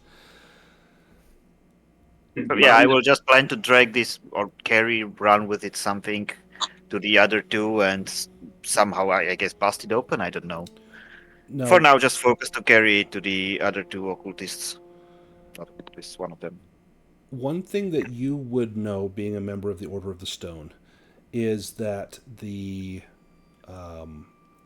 that Soth, this last being, it can still come into the world without the full ritual taking place, but it will be weakened. It will likely just release the essence and not its physical form, which is great for you guys. You definitely don't want the physical form because then you have to fight it. But if you can get that essence out, you can then trap it. So have we all met up around the fountain at this time? Well, you've got Agrin Talon bound. Yeah, we already have here. him there. That's why I'm coming towards you. Can we help? Yeah, can we help this man by the fountain? Yeah, give me a first aid roll to help Mr. Baker. He's not dying, but he is down, just to see if you can assess his wounds and maybe give him some assistance. First aid is like actually one of my better skills. Oh, not that much. All my skills are pretty bad. 47 on first aid. I could help him. Sure, good. Help me out here. Well, we gotta bind the... Yeah, bind the monster first, though. Oh, wow. Yeah, you don't need any help. Yeah, you so get him... he gets 1 hit point back and he's conscious. Yeah, you get him sitting up, and he is starting to come around. What happened? Where are you? Who are you people? He is clearly Were you paying attention? Were you paying attention to the professor in the meantime? Well, the professor's like tied up. He ain't going nowhere. But you aren't watching over him. That's because you know this heavy stone urn is like kind of sleek and hard to hold. It's possible it may have fallen from me and smashed his head in. All right. Well, I'm gonna grab the doctor and show up to the man and be like, "What did this man do?" I'm gonna ask him. He says he is the mastermind. He brought us on this accursed trip. He talked us into doing his bidding. I can't be part of this anymore. I've seen things. I've done things. There is no salvation for me. Why were you getting? Oh my goodness! What are these burnt things out here? Oh, they were once people. Were they? Yes. Well, what should we do with Cameron? Oh, damn, not just random people. Yeah, you definitely would recognize one of them, Seamus, as being Cameron. He was one of your associates. I mean, with Irish, it happens that they get burned on the sun. It happens. Yep. Yeah. I would like to ask. I want to ask the doctor. You stole some remains from the graveyard. Where are they? Look under the floorboards. And then he spits out a tooth from his mouth, one that you had broken with the rifle butt. Nice. Okay. Guys, the ghosts, their corpses are under the floorboards. We can lay them to rest, guys. In fact, if you go back into the mansion where the ritual circle was being painted, you can hear dripping as though the blood is falling through the floorboards. You see several that are not nailed down. Or they've been pulled up. You can lift them up, and you see the dried, bony remains of looks like a man and a woman lying there in a pile. Oh no, guys. Well, that's sad. All right. So what do we do now? Porsche and I are binding the first two essences, I guess. We gotta bind. I'm not sure you can start without the third one. So I'm still trying to card the other, the third urn to your position. We need all three at once. So, do you want to smash Dr. Sebastian's head in with the urn? Yes. Yes. Seamus's goal is also to kill him out of vengeance. Nice. He is bound and on the ground. He cannot defend. You couldn't miss. Wait, before you do it, where did this all start, Doctor? Why did you do? Whispers in the darkness. It told me of great power. Oh, he's fucking gone. Just smash his head. Finish him. This is a kindness at this point. As you raise the urn, you bring it down upon his head, and as the stone cracks, black fog just roils out of it, coating the ground, and then it begins to coalesce into a form not unlike that of the two that are trapped inside the ward. And the fog begins to seep around all of your legs, those of you that are here at the fountain. Well, I would have grabbed this guy and brought him back. Yeah, he would want to scramble away anyways. Like, no, it's free. It's free. I'm backing away. Just rejoin the others, I think, upon seeing this. And the professor is no more. As he brings down the thing, does the professor scream like, no? And then there's just like there's a muffled crunch. Yeah. No. Like when Oni played that Lord of the Rings game, if you ever seen that video. Yeah, you just hear this. No! With one well-placed blow, you leave his skull. You hear the shattering of bone and skull, and then that black fog just roils out from the urn around the ground. It begins to traverse like a sentient mist across the ground, swirling around your legs, and it's heading in the direction of Agron Talon. Oh no! Let's get. I shove him out of the way. Bind him. Yep, let's go. All right, we need to cast that spell. You guys have not bound these, but you have cast the spell to consecrate the urns, so all that remains is to do the deed. So this is going to be, I think it's a power roll. Let me just double check. Sure. Don't worry, guys. With our powers combined and the power of friendship, we will banish the beast. You all touch your rings. Wonder Twins activate. Yeah, we all caress our power. Yeah. Together. So is there like a picture of what this monster looks like? Yeah, I think I have one. Oh no. Let's see. Can we shout by the power of Greyport? Oh, nice. I recently purchased the power! I recently purchased all of the He-Man cartoons. I've been watching them, and they're as fantastic. terrible as I remembered. But it's still very nostalgic. Can I bring down my M4A1 pulse rifle and shoot at it? Sure.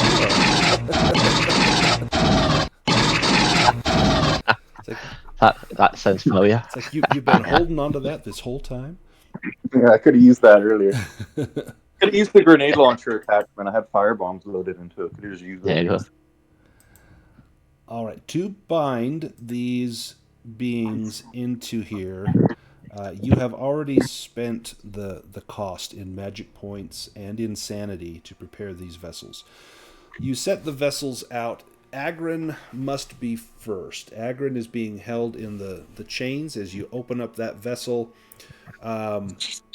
Portia, I'll have you do this first one. How do you command the essence of Agron into his new home?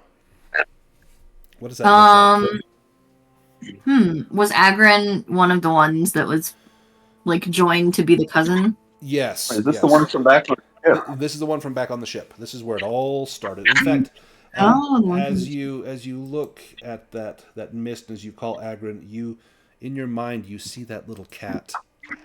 Mm-hmm. You hear that soft Nice. No, not the cat. as though it's calling to you, as though to say, please don't do this. It's the cat that's on my table. You hate cats, though, Portia. Yeah, Portia hates cats now. She does. She's scared of them. She's like, I was always a dog person. But you got to do it in like an Arnold Schwarzenegger voice. I was always a dog person. Yes. And then the mist is drawn out from the binding, and you see it spiraling like a small little tornado, forming a black vortex as it spirals into that milk jar. And once it's all in there, you place the jar on top and screw it down tight. And then a flash of light from your hands binds that jar shut, and then it grows still. Nice. You see a red-hot glow around the rim where you tightened the lid on, and then that begins to fade as though it was fused by the heat of that spell. Ooh. Who wants to bind Talon? Well, Paul will do it, maybe. I think he's probably next. Yeah, closest this was to the ship's captain too. Tried Right. to take control of your mind. Describe for me how you bind Talon into the milk jar. So Talon, he's like, I'll send you back to the sea where you belong. You beast of nether realms. Into the milk, into the drink Nice. you go, and as Paul Bernie and all my shipmates, we have our vengeance or something like that. You see almost like a tidal wave building up, this mist surging over and then cresting and crashing into that jar. You see sea foam rising up at the top of the jar as it begins to descend. You can hear the sounds of your shipmates. They're as though they are being set free from whatever pain and torment they have been held under. And then the jar grows quiet. You place the lid on, turn the lid, and another flash from your hands seals that jar. It vibrates Nice. slightly for a moment and then grows still with that red rim glowing red hot around the lip of the lid. And Well done. Soth. Who wants to bind Soth? Right. How about The Shakes? Irish boy? As Yeah. a member of Vengeance the Order for of the his Stone. That would be yeah, fitting. and vengeance Yeah. for his killed. How But would it requires a hard power roll now. since Soth is not bound, this will be a hard power roll. That's kind of what I am worried. But I guess I have 50 luck, so fucking send it. And definitely you can Oh, nice. that's close. Yeah, spend what, 13? Yeah, this is fine. Nice. All right, Yeah, describe 13 for to- me how you bind Soth into the milk canister. As I am still a person that has no idea about magic and spellcasting, and I assume Source is the dark fog around me, so I guess I will just try to fan it with my jacket and somehow shove it in. You see it plume up ahead of you like smoke from a fire, and as you direct it, it flows unerringly and inexorably into that canister. You see tendrils, almost tentacle-like, snaking out, trying to pull itself from the canister. It was just released from its binding. It does not wish to be bound again, yet your sheer power of will is enough to force it into its new home, where it goes screaming and thrashing until it is trapped inside. You place the lid upon it, tightening it down, and then you mutter something in your mother tongue in Irish, perhaps for Cameron, you say, as you place your hand on the lid, and there's a blinding flash of light, and the red rim glows hot before cooling down. The three essences are bound. Dr. Nicholas is slain. You have managed to save Terrence Baker. Yeah, we saved 2 ghosts as well. And, so you would go back and get those bones. Yeah, Where we the should. bones are. You take them to the cemetery, and as you The evil haunting this land has been lifted. as you go to place them into the graves, you can see that the storm is already lifting, that there is a break in the clouds as the whatever force of nature had been forced against you begins to lift. And as you take these bones and set them into the graves, you see other ghosts peering out from their own graves, observing what you're doing. Have you come to defile as the others have done? But then seeing that you have not, they ease back into their graves. This man and this woman, John Smith and his wife Mary Smith, they express their gratitude to you with a nod of their head and a smile, and then they step down into their graves, and as you pile the dirt over them, a breeze begins to blow from the east. Now that you have completed the ritual, you have restored the family, or the bones back to the grave, you are free to return to your lives, having endured all that was thrown at you by the summoners, by the Order, and by Agrin Talon Soth, the ruler of chaos. Although your life I have 3 less sanity from what we started with. That's it? That's all you've lost?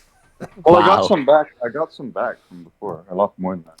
Let's do some sanity rewards. So if you prevent the third ritual from occurring, that's plus 1d4 sanity points. Can we do that? So you'll regain 1d4 sanity. If you killed the deer minion, which you did not, if you kill or defeat Dr. Sebastian and or Mickey Spill, which you did, that's 1d4 sanity each. So an additional 2d4. Mm-hmm. We're at 3d4 so far. For defeating and binding Agrin Talon Soth is plus 1d10. Okay. Wow. And that's the rewards. Okay. And then we can do some skill improvements as well. How do you do 2d4 again?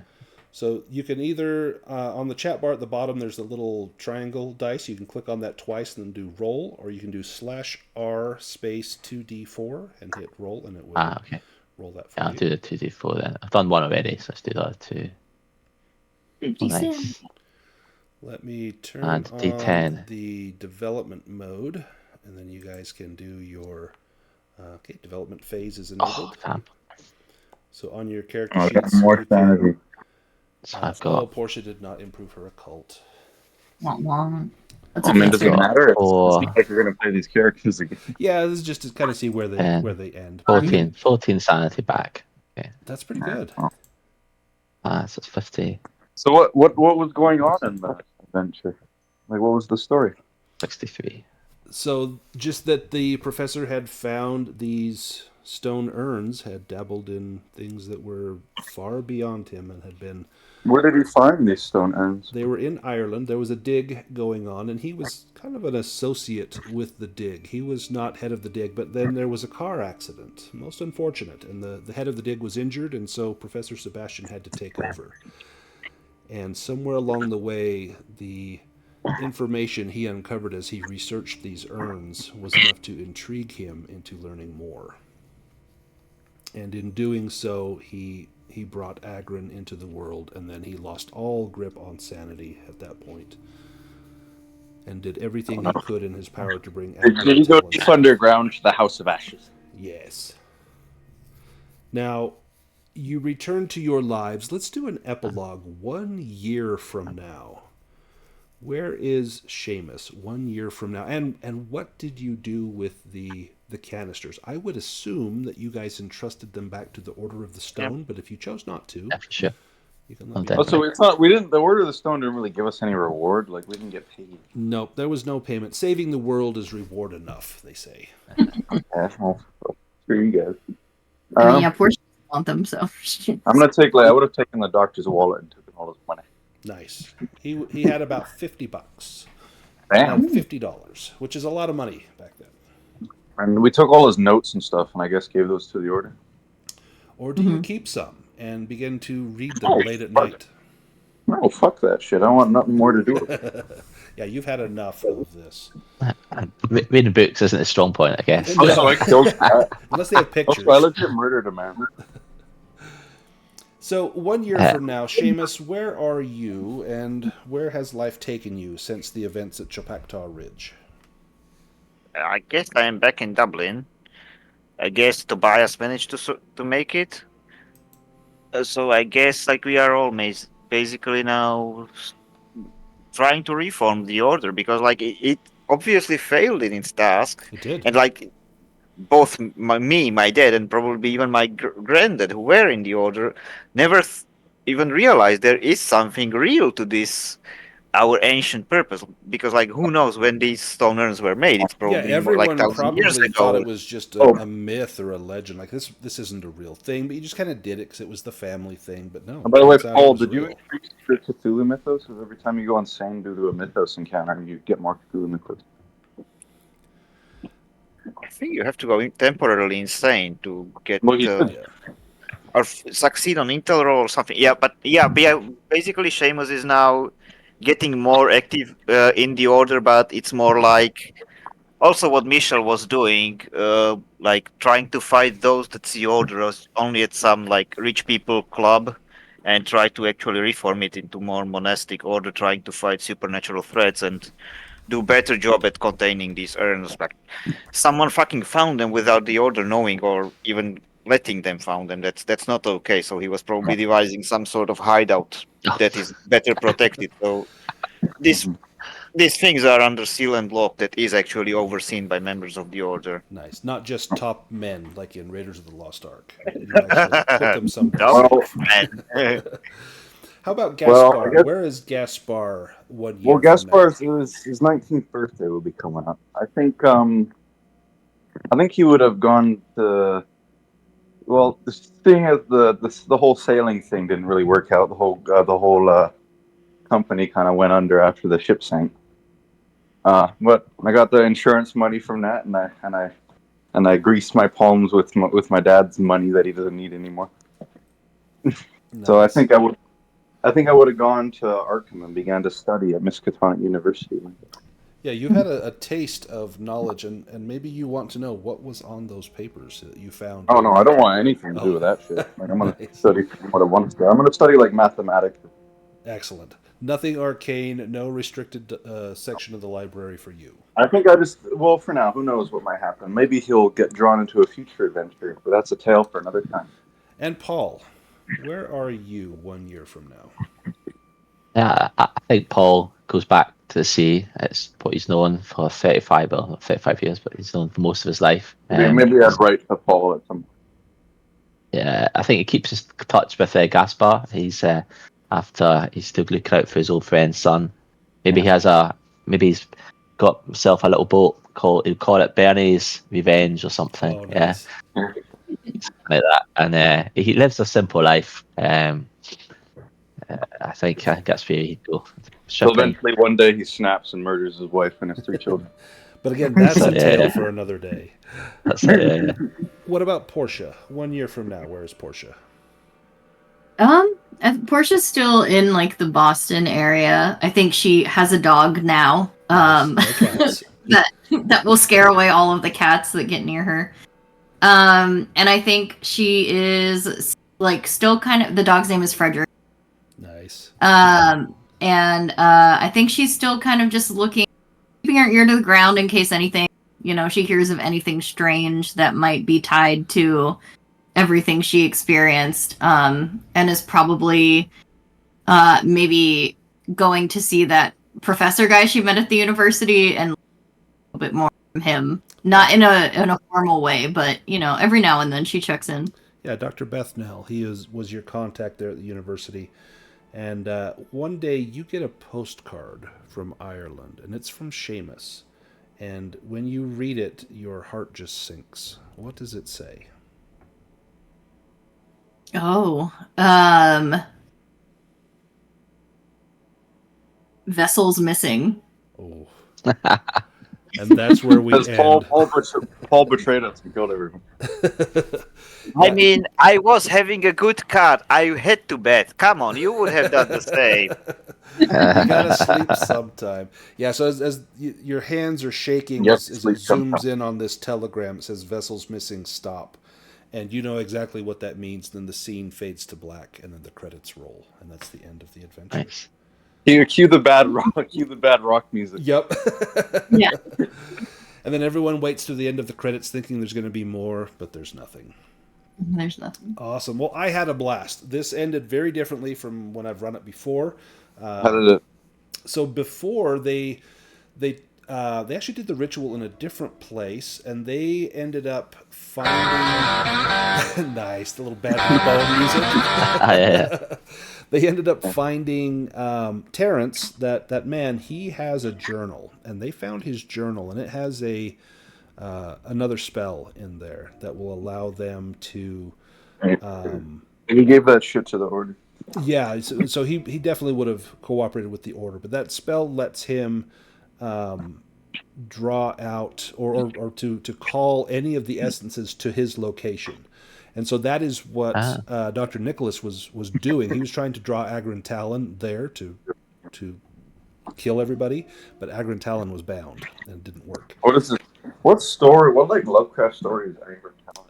So I don't think it's based on any particular Lovecraft story in the book. There's no mention of anything that it's based on. I think it's the Chaosium just came up with their own stuff. It's its own thing. One of the unseen horrors out there.